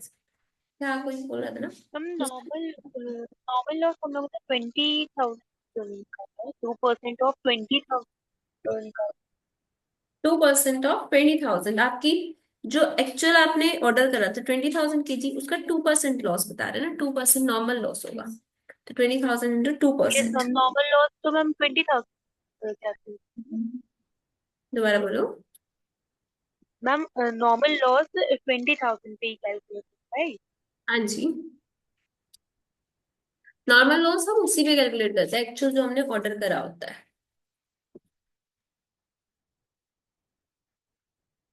यस ओके, 100 अब नॉर्मल राइट। हाँ जी,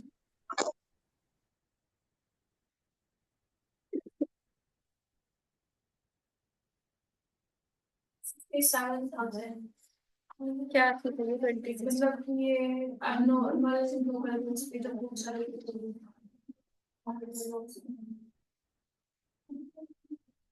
यहाँ पर तो मैंने ठीक है मुझे लगा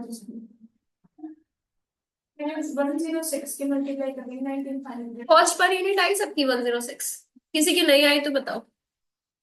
106 की कॉस्ट पर यूनिट आ गई। अब आपको ऐसे टेबल बनानी है, allocation of cost.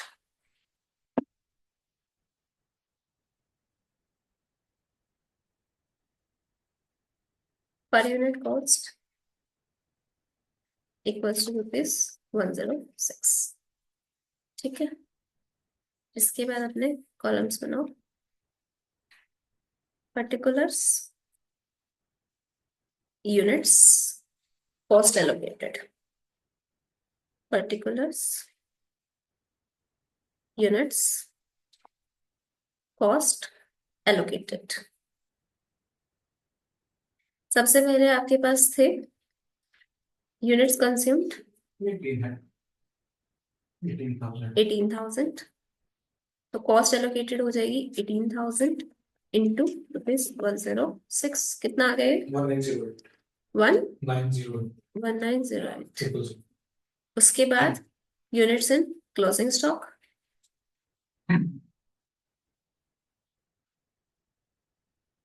Closing stock आएगा आपके पास, टोटल में से 18,000 लेस कर दो, 19,500 में से 18,000 लेस कर दो 1,500, 1,500 इंटू रुपीज 106, कितना आया 1,15,000, 1,59,000।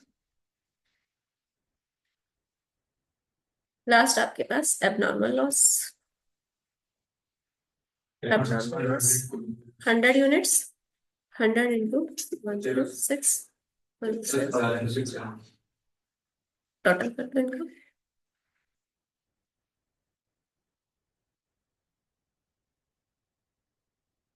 20,77, यही आई थी आपकी टोटल कॉस्ट आपने कैलकुलेट करी थी। इसको बस हमने डिवाइड कर दिया कि कैसे कैसे आपकी किसमें कितनी इन्वेंट्री में चार्ज होगी, कितना क्लोजिंग स्टॉक है और कितना आपके पीएनएल से चार्ज हो।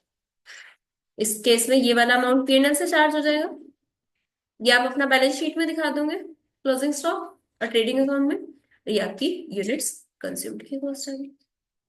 ठीक है, समझ आ गया? तो ये था आपका अबनॉर्मल लॉस का टॉपिक।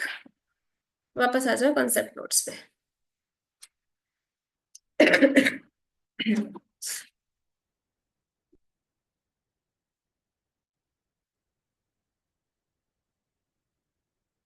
दो मिसलेनियस टॉपिक्स बचे हैं, उसके बाद जॉइंट कॉस्ट का करेंगे। सबसे पहले टेक्निक्स ऑफ कॉस्ट मेजरमेंट। अब जो ये सुनते हो फीफो, वेटेड एवरेज, क्या होता है ये सब? अगर आपको एक नॉर्मल पर्सन को उसको समझाना है, उसको नहीं पता क्या वैल्यूएशन, क्या बोलोगे? वो पहले दिखेंगे तो दिखेंगे पहले, मतलब जो फर्स्ट है वो पहले ही जाएंगे ये हम मान के चलते हैं। फर्स्ट हाँ ये हम मान के चलते हैं कॉस्ट कैलकुलेशन। आपको एक लेमन को इसका एक्सप्लेन करना है तो आप पता है कैसे करोगे। आपने बोला भाई आपने ना परचेजेस कैसे करी, आपने 10 यूनिट्स परचेज करी ₹10 के हिसाब से, 100 की कॉस्ट आ गई आपकी। फिर आपने क्या करा, फिर से 10 यूनिट्स परचेज करी, लेकिन अब की बार ना प्राइस थोड़ा इंक्रीज हो गया था, तो आपको मिला कितने पे, 110 पे। फिर आपने अगली बार 15 यूनिट्स परचेज करी, वो आपको फिर से थोड़े इंक्रीज प्राइस पे मिल रही है, इसमें 13 पे मिल रही है, कितना आएगा,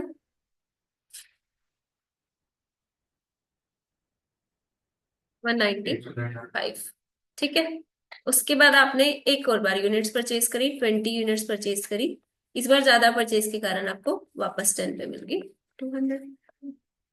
ठीक है जी, ये आपकी अलग अलग कॉस्ट आई है। तो टोटल यूनिट्स आपने कितनी परचेज करी,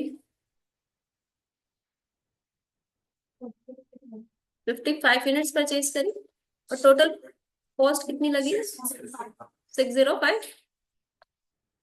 ये तो आपकी टोटल परचेजेस है। ठीक है।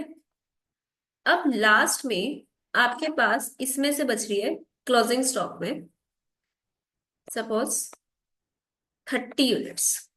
ठीक है। क्वेश्चन आता है ये 30 यूनिट्स कौन से वाली, किसकी कॉस्ट लेके चल रहा है। 20 वाले और 30 यहाँ आप अगर किसी को एक्सप्लेन करोगे तो आप बोलोगे आपको मेथड कौन सा लगाना है। आपने अलग अलग डेट का हमें बता दिया कि आपने ये यूनिट्स परचेज करी इस कॉस्ट पे, ये करी इस कॉस्ट पे, लास्ट में बच गई 30। भाई कौन से वाली, अब हमें तो नहीं पता। एक तो होती है कि भाई ऐसी यूनिट्स है इंटरचेंजेबल है ही नहीं, वो ज्वेलरी है, बिल्कुल डिफरेंट डिफरेंट डिजाइन होते हैं, हमें पता है इसकी कॉस्ट इतनी। बट नॉर्मल ग्रोसरी आइटम्स है, सपोज वेजिटेबल्स है, कैसे आप उसको अलग अलग एलोकेट करोगे, नहीं पता। कोई चीजें से मिक्स होने वाली है तो आपको नहीं पता ना कौन से वाली कौन से लोट की है। तो हमें इसके लिए चाहिए होता है एक मेथड। कौन से मेथड्स होते हैं, फीफो, लीफो एएस अलाउ नहीं करता, लिफो हट चुका, ठीक है, लिफो अलाउ नहीं होगा। हाँ जी, रीजन क्या है? ये ना इलॉजिकल है कि हम लास्ट जो आई है उसको बेचे जा रहे हैं, तो इसका मतलब तो ये है ना कि आपके पास ऑब्सोलेट स्टॉक होता जाएगा। हाँ ऑब्सोलेट हो जाएगा, नया नया वाला बेचे जा रहा है, पुराना ऐसा तो प्रूडेंस पर्सन कोई भी नहीं करेगा। कुछ में डील नहीं करता इसको। लिफो नहीं, वो अलाउड ही नहीं है, एएस में ही नहीं किसी में। एएस इंडिया किसी में अलाउड, वैसे जनरली हम मतलब रियल लाइफ में भी अलाउड नहीं होता। अलाउड ही नहीं होएगा ना। हाँ मतलब ऐसे देखो, प्रैक्टिकली तो वो कैसे वैल्यू करे, जो छोटे छोटे शॉपकीपर से कोई फर्क नहीं पड़ता, बस फाउंडेशन तक है क्योंकि वहाँ एएस स्टार्ट नहीं होते। और वहां पे भी एक लाइन लिखी हुई है कि as per AS it is not allowed. हाँ मैं बता रही हूँ ना, लिखी हुई है, दोबारा से उठा के देखोगे तो पता लगेगा। ये मुझे नहीं करना। वेटेड एवरेज पढ़ा है, स्टैंडर्ड कॉस्ट पढ़ा है, क्या होता है, कॉस्ट लेके चलते हैं। वो तो सब में लेके चल रहे, स्टैंडर्ड का मतलब क्या है, कोई मार्केट में एस्टिमेट लेके चलना। ये स्टैंडर्ड कॉस्टिंग पता है जनरली कब यूज होता है भाई, आप जैसे मैन्युफैक्चर कर रहे हो, आपका ना फिक्स है कि आप इस पर्सन से परचेज करते हो, इन जनरल कहीं का एक सप्लायर फिक्स होता है ना, ये आपकी लेबर एक होता है जो मशीनी रोबोटिक तरह से काम चल रहा है कि फिक्स आपको पता है कि पर यूनिट कॉस्ट आपकी ₹10 आती है एवरेज हमेशा। आप इसी सप्लायर से लेते हो, आपने कॉन्ट्रैक्ट कर रखा है अगले 2 साल के लिए कि भाई ये मेरे को इस मटेरियल ये इस प्राइस पे सप्लाई करेगा, लेबर को सब कुछ आपको पता है, तो आप एक स्टैंडर्ड डिसाइड कर लेते हो। फिर आपको ना बार बार देखना नहीं पड़ता, क्योंकि आपको पता है कि एवरेज आपको उसी पे आ रहा होगा सामान, वही आपकी कॉस्ट है। ठीक है। तो ये तो होता है आपका स्टैंडर्ड कॉस्ट, जो जनरली हम क्वेश्चन से आपके इसके आते नहीं है, रीजन भी ये बहुत इजी है, आपको एक कॉस्ट दे रखे हो कि आपको यूनिट से मल्टीप्लाई करना है, आपके कुछ एफर्ट्स लग नहीं रहे। उसके बाद एक आता है रिटेल मेथड। रिटेल मेथड क्या होता है, रिटेल का मतलब क्या होता है, हम आगे रिटेलर को प्राइस पे सप्लाई करते हैं उस पे। हम खुद रिटेलर है, अब बताओ रिटेलर क्या होता है, हमने किस पे मिल रहा है रिटेलर क्या होता है पहले ये बताओ। जो फाइनल कंज्यूमर से डील करता है। ठीक है? अगर आप लोगों के घर के पास कोई किराना शॉप है ग्रोसरीज वगैरह आइटम्स की, उसके पास कितने आइटम्स होंगे, कितने टाइप्स की, भरी पड़ी, वो एक एक की कॉस्ट याद होगी उसको। उसके पास 10 तरह के टूथपेस्ट रखे हैं, हर लोट की कॉस्ट याद होगी उसको। अगर आप उसको कह दो फीफो लगाना है, वो कहेगा किस किस पे फीफो लगाऊं मैं, टूथपेस्ट अलग है, टूथब्रश अलग है, आटा दाल चावल चीनी कितनी चीजें हैं, तो पागल हो जाएगा याद करने में। बट उसे एक चीज हाँ पता होती कि मोटा मोटा मैं 10-15% का मार्जिनल करता हूँ हर चीज। एवरेज मार्जिन हर चीज पे ग्रोसरी आइटम से सेम रहता है, रिटेल आइटम्स पे उसको अपना ओवरऑल मार्जिन पता है। वो कह रहा है भाई मेरे को हर आइटम का पर्टिकुलर नहीं पता, लेकिन ओवरऑल मेरे को एक लमसम पता है कि मैं इतना मार्जिन अर्न करता हूँ, ठीक है। तो वो हम निकालते हैं रिटेल मेथड में इसके बेसिस पे, जहां पे आप इतनी सारी आइटम्स है कि हर की कॉस्ट अलग अलग नहीं याद कर सकते लोड वाइज, वहां पे आपका लगता है रिटेल मेथड। अभी चारों मेथड्स को पढ़ते हैं। अगर मैं इस एग्जांपल में आपको बोलूं आपका था फीफो मेथड, तो ये 30 यूनिट्स कौन से वाली बच रही होगी? 20 नीचे वाली, दोबारा बोलो। 20-10 वाली और 5-10 वाली। हाँ, 20 ये वाली नीचे सबसे लास्ट वाली, और 10 इसमें से बच रही होंगी। तो मतलब 20 × 10 200 प्लस 10 × 13 130, 330 का आपका क्लोजिंग स्टॉक हो गया। इस पे सब एग्री कर रहे हैं?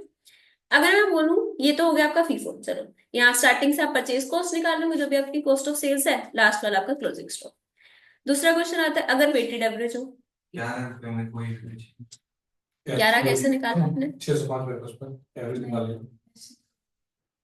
बताओ। मतलब स्टेप वाइज होगा ना, एवरेज ऐसे आएगा तो 605 आपके दोनों तरीके होते हैं, स्टेप वाइज वाला भी होता है, परपेचुअल और पीरियडिक इन्वेंटरी। डेट दे दिया उसको उस हिसाब से। हाँ, वो पता है कब होता है, आपकी अलग अलग डेट्स पे है।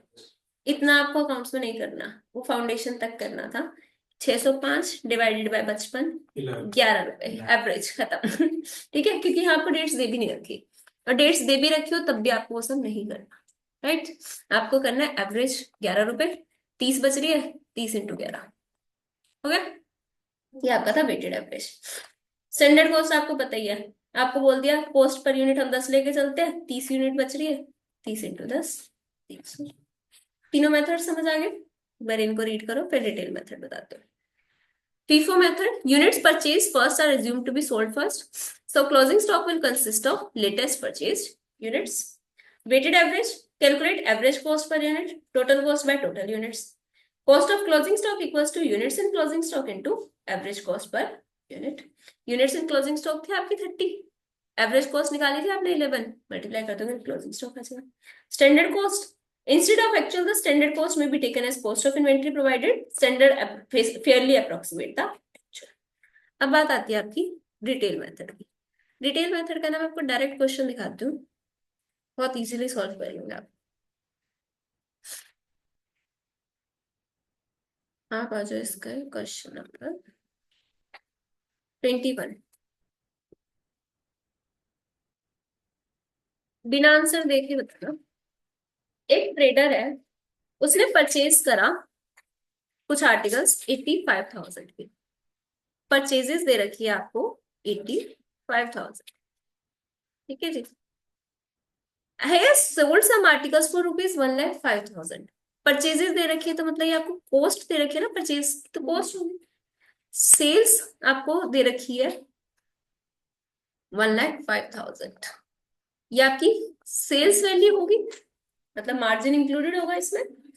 The average percentage of GP is 25% on cost, GP 25% on cost. Opening stock of inventory was 15,000, opening stock cost पे ही होगा ऑब्वियसली 15,000। क्लोजिंग स्टॉक निकालना है, अपना जनरल मैथ्स जनरल अकाउंट्स लगाओ, ट्रेडिंग में सब नंबर भी निकाल सकते हो। सेलिंग कॉस्ट कॉस्ट माइनस करेंगे तो प्रॉफिट आ जाएगा। प्रॉफिट की वैल्यू डायरेक्ट 25% ऑफ कॉस्ट, उससे 80,000 कॉस्ट आ जाएगी टोटल, एंड 50,000 आपको ओपनिंग स्टॉक दे रखे 15,000 माइनस कर देंगे बस 65,000 निकालो पोस्ट पे निकालेंगे 105,000। जिसको जो जो तरीका समझ आ रहा है ना सब तरीके लगा के निकालो। 65 आपका 105,000 डिवाइड बाय 125 into 100 तो हमारे सर्विस की कॉस्ट कितनी आएगी? 84,000। 84,000। और उसके बाद हमारा टोटल ओपनिंग और जितना हमने परचेज करा था टोटल 1 लाख है, तो 1 लाख माइनस 84,016। आप कौन सा तरीका बता रहे थे? मैंने 10 के purchases plus GP plus opening stock उसकी तरीके से निकाल के देखो, आ रहा है 16। ये तो सेलिंग से परचेज माइनस करेंगे सेल्स सेल प्राइस पे है, हाँ तो मैं उसमें से मार्जिन प्रॉफिट आ जाएगा। हाँ कितना 20,000 प्रॉफिट आ जाएगा। 20,000 किससे? सेल्स में परचेज परचेज दे रखे हैं हम्म दिक्कत है तो वो अपनी नहीं जानता। सेल्स में से परचेज में से ग्रॉस प्रॉफिट आ जाएगा कितना 20,000। सेल्स ग्रॉस प्रॉफिट 20 निकालो, क्लोजिंग स्टॉक कितना आ रहा है? 20,000 की वो ग्रॉस प्रॉफिट कॉस्ट पे है हम्म तो जब मैं 20,000 निकाल रहा है ये ग्रॉस प्रॉफिट है लेकिन 20,000 कॉस्ट आ रही है टोटल अगर 20,000 डिवाइडेड बाय 25% करेंगे 80 टोटल कॉस्ट आएगी कॉस्टिंग स्टॉक बता देगा तो 65 प्लस कुछ ना चाहिए।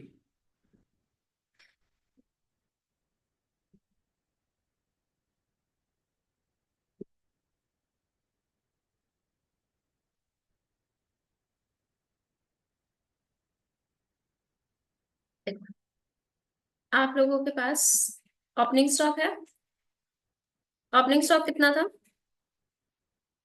85 85 था ना? 15 था, परचेजेस 85 थी, ओपनिंग स्टॉक है 15,000, परचेजेस दे रखी है 85,000। तो आपके पास टोटल कितनी कॉस्ट का सामान है ईयर एंड पे होना चाहिए, मतलब 1 लाख की कॉस्ट का होना चाहिए, बट इसमें से आपने कुछ सेल्स भी करी है, उसकी कॉस्ट हटानी पड़ेगी तभी तो। हाँ कॉस्ट पे हटेगा ना, तो निकालो सेल्स कितनी थी 1,05,000, कितना मार्जिन इंक्लूडेड है इसमें 25% कॉस्ट, तो मतलब ये 125 पे इंटू 100। ये फॉर्मूला लगाना आता है? इसका बच्चों वाला तरीका बताऊं? आपकी कॉस्ट एक्स है, उसका 25% ऐड कर दो 0.25x इक्वल्स टू आपकी सेल्स वैल्यू आ जाएगी 1,05,000, 1.25x इक्वल्स टू 1,05,000। तो ये आपका क्या हो जाएगा, x equals to 1,05,000 divided by 1.5। कितनी कॉस्ट आ गई? 84,000।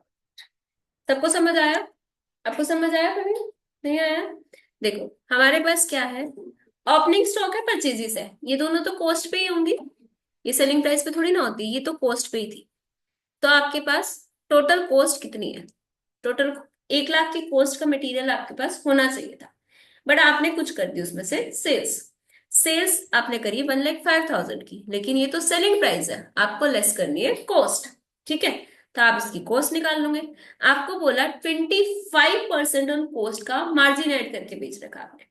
अगर हम कॉस्ट को एक्स मानते हैं तो उस पर 25% का मार्जिन ऐड कर दिया, ये आपका सेलिंग प्राइस आ गया।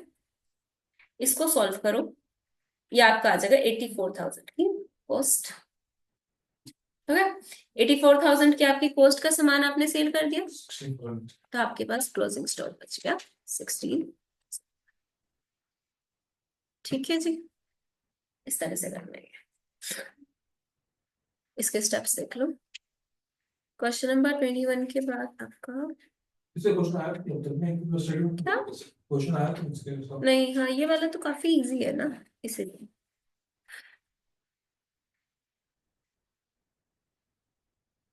22nd क्वेश्चन देखो आप। On the basis of information given below, find the value of inventory by periodic inventory method as per AS2 to be considered while preparing the balance sheet. आपको details of purchases दे रखे हैं, inventory के issue की date दे रखी है, weighted average लगा के आपको कॉस्ट निकालनी है, होमवर्क में करना है, ठीक है? बिल्कुल इजी सा क्वेश्चन। इसमें सारे पीरियोडिक का देंगे। हाँ हाँ, सारे पीरियोडिक का total cost divide by total units. Question number 23 देखो, अच्छा क्वेश्चन है, इजी क्वेश्चन है।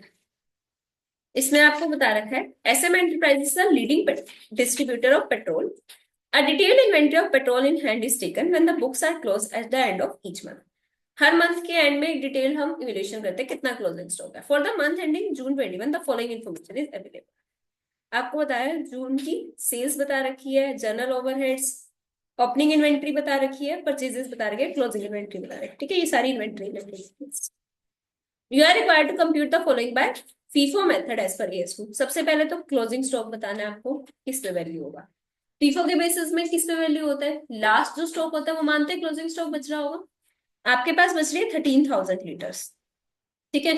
तो आप लास्ट वाला 10,000 इंटू 95 मानोगे, समझे हरमन? आपके पास टोटल कैसे कैसे था, आपके पास ओपनिंग स्टॉक है 10,000 लीटर्स इंटू 92, उसके बाद आपने परचेजेस करी, परचेजेस कैसे करी, 20,000 इंटू 90 और 10,000 इंटू 95। अब आपके पास बोला 13,000 यूनिट्स बच रही है, तो 13,000 में से 10,000 तो ये वाली बच रही होंगी लास्ट वाली, और 3,000 इसमें से बच रही होंगी। 10,000 इंटू 95, 3,000 इंटू 90। क्लियर? फिर आपसे सेकंड क्वेश्चन पूछा, कॉस्ट ऑफ गुड्स सोल्ड बता दो। कॉस्ट ऑफ गुड्स सोल्ड, या तो आप ये बोल सकते हो जैसे इसमें से 20,000 में से 3 तो क्लोजिंग स्टॉक की बच रही है, तो बाकी बेच दी होंगी ना, तो ये कितनी हो जाएगी आपकी 17,000 इंटू 90 और 10,000 इंटू 92। एक तो ये तरीका हो सकता है, समझ आएगा तरीका, कि आपके पास टोटल जो यूनिट्स थी उसमें से 13,000 बच रही है तो बाकी बेच दी। दूसरा तरीका हो सकता है जो आपका नॉर्मल फॉर्मूला होता है, opening stock plus purchases less closing stock. Closing stock आपने निकाला ही है, ओपनिंग स्टॉक और परचेजेस आपको निकालना है, वो फॉर्मूला लगा लो। ठीक है, उसके बाद आपका तीसरा पूछा है profit and loss. Profit and loss कैसे निकलता है? Cost of goods sold or sales rate minus cost of goods sold and margins. Sales minus the दोबारा पढ़ लो, कुछ और भी ऐसे होगा। Overheads. General overheads, general overhead जो हम इन्वेंट्री की कॉस्ट का पार्ट नहीं बनाते, लेकिन पीएनएल से तो चार्ज होता है ना, ट्रेडिंग अकाउंट में नहीं डालते इसको, ये आपका जीपी आ गया, लेकिन उसके बाद आप यहाँ से तो लेस करते ही हो ओवरहेड्स को। हमसे पूछा इन्होंने नेट प्रॉफिट। ठीक है, तो इस क्वेश्चन में मैं बताऊं जनरली सबका यही कंफ्यूजन रहता है कि जनरल ओवरहेड्स का क्या होगा, तो आपका पीएनएल से लेस होगा, और इसको आप जाके स्टिकी नोट पे लिखोगे। ये क्वेश्चन घर पे करके देख लेना और ये पॉइंट लिख लेना, भूल जाओगे नहीं। अभी आप एक एक एक एक क्वेश्चन कर रहे हो तो उसका हर एक पॉइंट जो आपको थोड़ा सा भी यूनिक लग रहा है ना उसको लिखते जाओ। जैसे इस वाले क्वेश्चन में आपने देखा सेल्स से आप से कॉस्ट कैसे निकाली, वो फॉर्मूला था, वो फॉर्मूला बना के लिख लो अपने अकॉर्डिंग। तो इन चीजों को लिख लेना, घर जाके एक बार इसको 1 घंटा रिवाइज करना।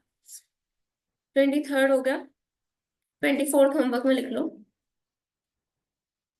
24, 25, 26 तीनों होमवर्क में लिख लो, इसी टॉपिक से रिलेटेड है। 26 स्टैंडर्ड कॉस्टिंग का है, 25 बहुत इजी है, और 24th है कि गुड्स इंटरचेंजेबल नहीं है। इंटरचेंजेबल नहीं है तो जिसकी जो कॉस्ट है हमें पता ही होगी, वैसे कर दो cost and RV whichever is local. अब एक आपका लास्ट टॉपिक आता है जॉइंट प्रोडक्ट बाय प्रोडक्ट। क्या होता है मेरे को फटाफट से ब्रीफ बता दो, फिर 10 मिनट इसको खत्म करने के लिए।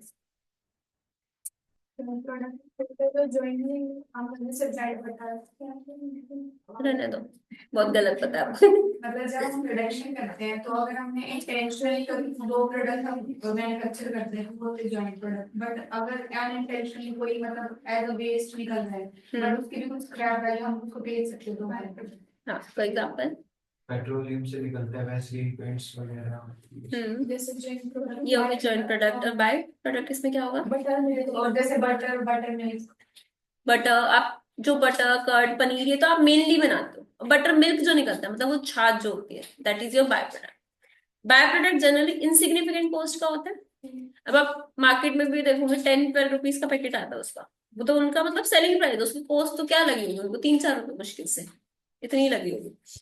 तो जॉइंट प्रोडक्ट्स होते हैं, joint products are the products that are produced as a result of single production process. These products are produced as a result of joint cost incurred by the company. Example, production of butter, cheese and cream from milk.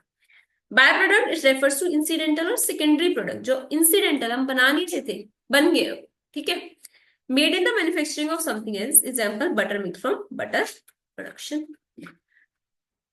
अब इसको डायमेग्नेटिक form में बोलो, ये हमारा एक process लग रहा था, ठीक है, यहाँ से हम प्रोडक्ट्स बना रहे थे, कॉमन प्रोसेस चल रहा था। आपने सोचा हमें एक जॉइंट प्रोडक्ट 1 बनाना है, एक जॉइंट प्रोडक्ट 2 बनाना है। आप जो ये सारा प्रोसेस लगा रहे थे ना इन 2 प्रोडक्ट्स के लिए लगा रहे थे, साइड में एक छोटा सा प्रोडक्ट और बन गया बाय प्रोडक्ट, राइट। ये आपके मेन प्रोडक्ट थे और ये आपका सेकेंडरी प्रोडक्ट है।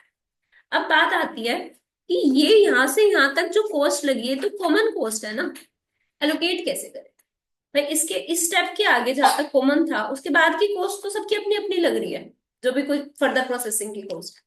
बट ये जो कॉमन कॉस्ट है वो कैसे एलोकेट करें, वो मेन बात होती है। ठीक है, तो कहते हैं सबसे पहले तो आप देख लो भाई टोटल कॉस्ट लगी कितनी है, ये वाली जो total gross joint cost, total आपकी कॉस्ट कितनी लगी है कॉमन वाली, उसी को एलोकेट करना है, बाकी तो सेपरेट पता होंगी। Calculate gross joint cost by adding all expenses such as material labour and overheads, जितनी यहाँ पे कॉस्ट लगी सारी ऐड कर। अब बात आती है बाय प्रोडक्ट की, आप कह रहे हो भाई बाय प्रोडक्ट तो एक छोटा मोटा प्रोडक्ट है, हम बना भी नहीं लेते, तो हमें उसको कॉस्ट में नहीं डालना, वो तो हमारे लिए एक्स्ट्रा इनकम जैसा हो गया, हमने तो ये कॉस्ट इसके लिए इंकर ही नहीं करी थी, ये तो एक्स्ट्रा में बन गया, तो उसका एनआरवी हटा दो, मार्केट में वो जितने का बिक रहा है उसका एनआरवी हटा दो। Calculate net joint cost by deducting NRV of by product and sale of scrap from gross joint cost calculated in step 1। NRV हटा दिया, और सेल ऑफ स्क्रैप क्या होता है, बाय से प्रोडक्ट वेस्ट की सेल ऑफ स्क्रैप होता है आपके पास कुछ भी स्क्रैप मटेरियल हुआ प्रोडक्शन के टाइम पे, कोई आपका टूटा फूटा सामान, कार्डबोर्ड वगैरह होता है, एक्स्ट्रा कार्टन्स वगैरह थे इसमें आपने रॉ मटेरियल मंगाया, कुछ भी ऐसा सामान है वो डिडक्ट कर दो, आपकी आ गई नेट जॉइंट कॉस्ट। यहाँ पे आपको एनआरवी ऑफ बाय प्रोडक्ट निकालने का तरीका बता रखा है। अगर आपको बोला कि आपकी बाय प्रोडक्ट्स की सपोज 100 यूनिट्स बनी थी, ठीक है, और उसका सेलिंग प्राइस है एक नॉर्मल सा प्राइस है 10 रुपीज, तो उसका टोटल प्राइस हो गया 1000। उसमें कह रहा है अगर आपकी कुछ फर्दर प्रोसेसिंग कॉस्ट हो सकता है, यहाँ से आपका बटर मिल्क प्रोड्यूस तो हो गया लेकिन उसको पैकेट्स में डालना पड़ेगा, ये कुछ भी ऐसी फर्दर प्रोसेसिंग कॉस्ट लगी है वो आप लेस कर दो। सपोज आपकी 100 यूनिट्स पे फर्दर प्रोसेसिंग कॉस्ट लगी थी 2 की, उसका आप कर दो लेस, तो आपकी जेब में एक्स्ट्रा पैसे कितने आ गए, 800 रुपीज, उसको लेस कर दो। ठीक है, अच्छा एक चीज बताओ मेरे को, अगर हमने एनआरवी ही ले लिया तो क्या हमें अलग से प्रॉफिट लेने की नीड पड़ेगी? अगर आपने किसी चीज का एनआरवी ले लिया नेट रियलाइजेबल वैल्यू, तो प्रॉफिट लेके क्या करोगे? आपके पास जो नेट अमाउंट आया वो ले चुके आप कॉस्ट वोस्ट हटा के, तो आपको क्वेश्चन में गिवन होता है कई बार प्रॉफिट, तो उसको आप इग्नोर कर दो for by product as it is already included in NRV. Clear? अब आपकी आ गई नेट जॉइंट कॉस्ट, अब बात आ जाती है एलोकेट करने की। एलोकेट किस रेशियो में करें, या आपको जेपी 1 और जेपी 2 में एलोकेट करना है, आपके अकॉर्डिंग किस रेशियो में होना चाहिए? सेलिंग प्राइस के हिसाब से होगा देखिए इस रेशियो में रिड्यूस जितने हुए हैं दोनों को मल्टीप्लाई करके, ये आपने एक एक चीज बताई है सेलिंग प्राइस इनटू यूनिट्स। अगर मैं आपको बोलूं सपोज आपका ए है बी है, ए की भी 100 यूनिट्स बनी, बी की भी 100 यूनिट्स बनी, ठीक है, ये सेल होता है आपका ₹10 पे, ये सेल होता है ₹12 पे, तो दोनों पे सेम कॉस्ट एलोकेट नहीं करते हम क्योंकि सेलिंग प्राइस अलग अलग है। तो आपको एक चीज ध्यान रखनी है, हमेशा एलोकेशन होता है सेल्स वैल्यू पे, यूनिट्स इनटू सेलिंग प्राइस 1000, और ये आपका आ जाएगा 1200। यहाँ तो बाई चांस यूनिट सेम थी तो रेशियो सेम रहेगी। अगर आपकी यूनिट्स होती सपोज 150, तो आप 150 इंटू 12 करो, कितना आएगा 1800, इस रेशियो में एलोकेट करते थे 1000 इंटू 1800। अगर आपकी कुछ भी और चेंज होता उसके अकॉर्डिंग रेशियो निकालते, इस रेशियो में नेट जॉइंट कॉस्ट को एलोकेट कर दो। क्लियर कर लोगे ये चीज? Allocate net joint cost in ratio sales value at separation, यहाँ पे इनकी जितनी भी सेल्स वैल्यू है उस पर आप उसको एलोकेट कर दो। क्वेश्चन है डिस्टर्ब करेगा। हाँ अभी कराऊंगी question, sales value at separation. Allocate करने के बाद आपकी टोटल कॉस्ट आ गई, टोटल यूनिट प्रोड्यूस से डिवाइड कर दोगे पर यूनिट कॉस्ट आ जाएगी, जितनी भी यूनिट्स क्लोजिंग स्टॉक में उससे मल्टीप्लाई कर दो, क्लोजिंग स्टॉक की वैल्यू आ जाएगी। अब इसका क्वेश्चन निकाल लो, 27th क्वेश्चन।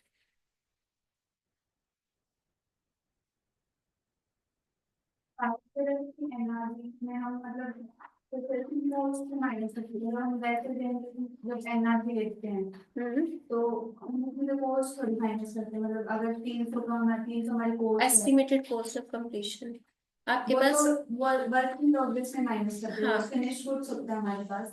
तो जैसे अगर 300 की कॉस्ट होती है, 450 हमने मिलने वाले हैं तो हम 450 ही मांगेंगे, बस जो सेलिंग एक्सपेंसिव वही चीज कह रहे हो, आपने बोला 300 की कॉस्ट है, 300 मतलब उसको इंटेंडेड कंडीशन में लाने तक, अब सिर्फ बटर मिल्क प्रोड्यूस हो गया, आपको उसको पैकेजिंग तो करनी, प्राइमरी पैकेजिंग तो एटलीस्ट करनी पड़ेगी ना, या फिर हो सकता है अभी वो प्रोड्यूस तो हो गया लेकिन उसको आपको फिल्टर करना है, वो तो नेसेसरी है ना, उसके बिना वो तो उसकी कोई वैल्यू ही नहीं है। वो तो मैं समझ गई, मतलब अगर वैसे जो है जो हमारा फिनिश कुछ होता है, अगर इस हिसाब से हम कॉस्ट माइनस करने लगे तो अगर चीज अगर 450 की बिक रही है तो हमें NRV 150 रुपये लेनी चाहिए फिर। नहीं एग्जैक्टली वही बोल रहा आपने बोला कॉस्ट लेस करते हैं, कॉस्ट मतलब देखते हैं, बट इसकी हमारे पास कॉस्ट ही नहीं आई ना, कॉस्ट कैसे निकालोगे आप, क्योंकि जॉइंट कॉस्ट हम इसमें एलोकेट कर नहीं रहे, हमारी कुछ एक्स्ट्रा कॉस्ट लग रही है। अगर मैं बोलूँ कि जैसे आप नॉर्मली जो चीज बना रहे थे, ये बटर मिल्क वाले एग्जाम्पल में बटर मिल्क बन गया, आपने बोला उसको बेच के आपके पास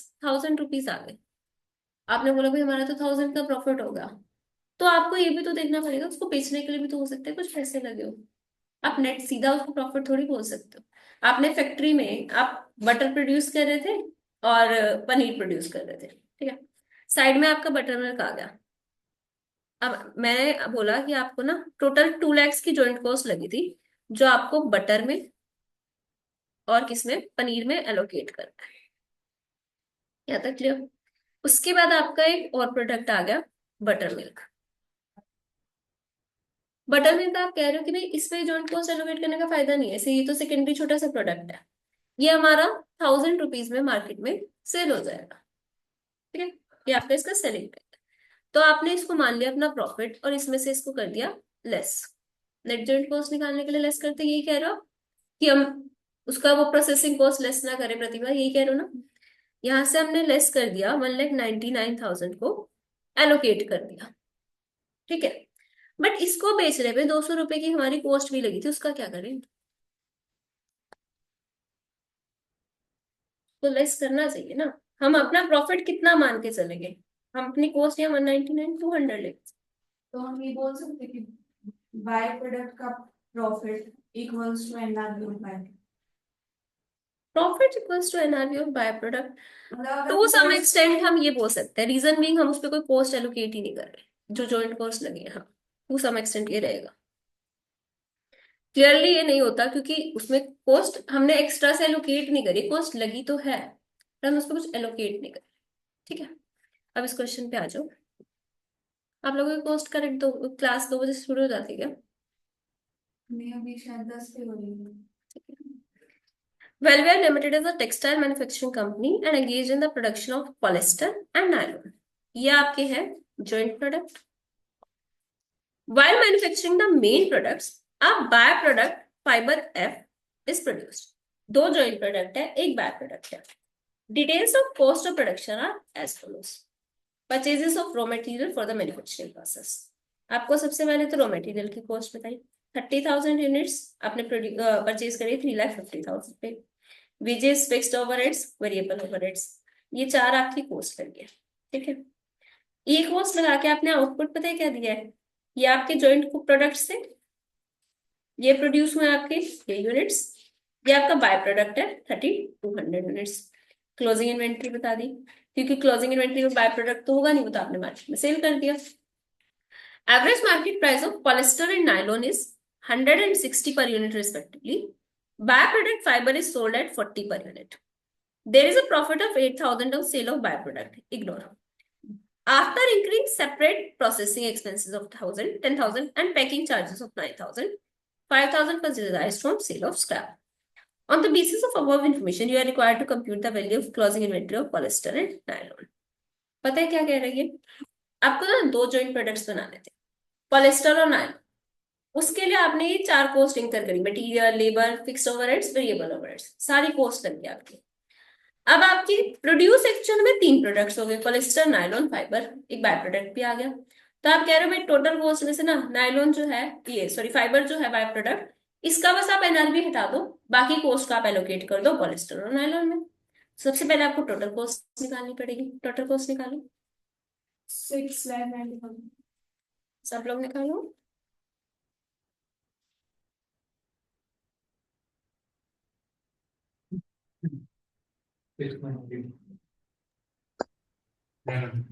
ग्रॉस जॉइंट कॉस्ट 690 आ रही है सबकी, ग्रॉस जॉइंट कॉस्ट आ गई आपकी 6,90,000, इसमें से आपको लेस करना है NRV of by product and sale of scrap,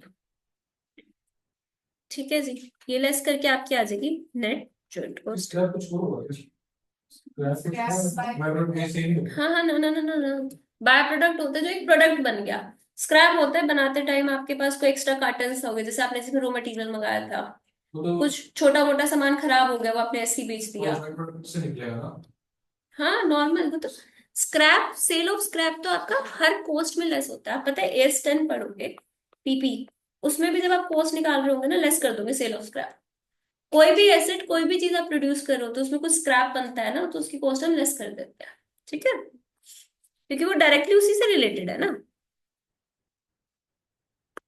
अब आपको निकालनी है NRV ऑफ बाय प्रोडक्ट। आप एक चीज बताओ मेरे को, बाय प्रोडक्ट की कितनी यूनिट्स मैन्युफैक्चर हुई है? 3200। 3200 NRV of by product, units थी 3200। सेलिंग प्राइस कितना दे रखा है इसका? 40। 40। कितना आ गया? 128। 1,28,000। इसमें फर्दर प्रोसेसिंग कॉस्ट कितनी लगी है? 10,000 बेस के एक्सपेंसेस और लेस करने होते कि दिन चार्जेस नहीं होता है। 10,000 प्लस 9,000, 19,000 लेस कर दी, कितना बचा? 1,09,000। 1,09,000। 9,000। ये आपका आ गया NRV। 1,09,000 लेस कर दो। और स्क्रैप कितने में सेल हुआ था? 5,000 का। कितना अमाउंट बचा? 1,14,000। 1,14,000। यहाँ तक किसी को कोई डाउट है तो बताओ। अनुराधा समझ आ रहा है? समझ आ रहा है? ये इतना ही बचा है। हाँ, आप लोगों ने निकाला, क्या निकाला है? 5,76,000। नहीं, ये तो फिर साइज का बाय प्रोडक्ट का निकाला है ना कॉस्ट तो। अच्छा, आपने इनका टोटल बताया होगा। हाँ, 690 में से लेस करना है। 576 ये यार। हाँ, नेट जॉइंट कॉस्ट, यहाँ तक किसी को डाउट? ग्रॉस जॉइंट कॉस्ट निकाली, उसमें से NRV हटा दी, बाय प्रोडक्ट की सेल ऑफ स्क्रैप हटा दिया, नेट जॉइंट कॉस्ट आ गई। नेट जॉइंट कॉस्ट मतलब जो आपको एलोकेट करनी है, किस वैल्यू पे करनी है? किस रेशियो में एलोकेट करेंगे इसको? सेल्स वैल्यू पे। आपके पास यूनिट्स है 12,500 और 10,000, सेलिंग प्राइस है, सेल्स वैल्यू निकाल लो। 12,500 इंटू 100 12,50,000। और 10,000 इंटू 60। 66 लाख। इस रेशियो में इस कॉस्ट को एलोकेट करो। 5,76,000 इंटू 12,50,000 डिवाइड बाई 18,50,000।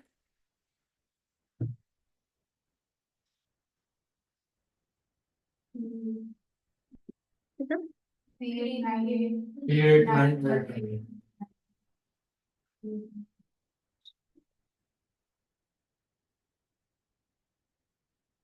ये एलोकेशन हो गया। दूसरे का यही आ रहा है, आ गया सबका? ये आपने एलोकेट कर दिया। इसको पर यूनिट निकालना है। ये तो आपकी टोटल कॉस्ट थी ना, पर यूनिट कैसे निकालोगे? डिवाइड कर दोगे number of units. Number of units कितनी थी? 12,500 और 10,000, उसमें डिवाइड कर दो।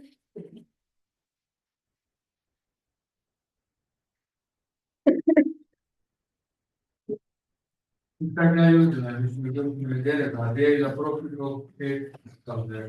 क्या चीज? Profit of 8,000। सीधा है। उसका यूज ये है कि आप इसको लेस करोगे, आपके मार्क्स कम हो जाएंगे, ऐसे एक का रिजल्ट अच्छा हो जाएगा। ये नहीं करना, मतलब आपको कंफ्यूज करने के लिए दे रखा है और कुछ नहीं है।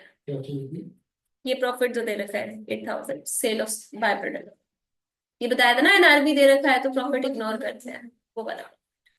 इसमें दिख रहा है कि कॉस्ट चाहिए कैसे एलोकेट करें। कॉस्ट पर यूनिट आ गई ना आपकी, ये मैच होगी। क्लोजिंग स्टॉक का आ सकता है हाँ हाँ, क्लोजिंग स्टॉक का आ सकता है, क्लोजिंग स्टॉक दे रखा, आ नहीं सकता, आया हुआ है। क्लोजिंग स्टॉक की यूनिट्स दे रखी है, पर यूनिट कॉस्ट से मल्टीप्लाई करो। 1,600 इंटू जो पर यूनिट कॉस्ट आई है आपकी, मल्टीप्लाई करो। सबकी आ रही है ना कॉस्ट? कैलकुलेट करिए आपने आपकी Tanishka? Yes, ma'am. Yes, ma'am. आ रहा है। बाय प्रोडक्ट को सेल करके प्रॉफिट मतलब कौन सा प्रॉफिट की बात कर रहे हैं? प्रॉफिट मतलब ये हमने उससे, हम ये मान के चल रहे कि ना हमारा कुछ ना कुछ उससे ऊपर पे सेल हुआ है, मतलब कि NRV जो हम बता रहे हैं, अगर हम ये मान के चले कि इस पे इतनी हम कॉस्ट एलोकेट करते तो हमारा ये प्रॉफिट आ रहा है, बट हमने डायरेक्ट NRV ले लिया, प्रॉफिट का कुछ करना ही नहीं। ठीक है, तो AS2 आपका कंप्लीट होगा। एक बार जितने क्वेश्चंस क्लास में करे वो भी गो थ्रू कर लेना, होमवर्क वाले क्वेश्चंस कर लेना। ठीक है। ओके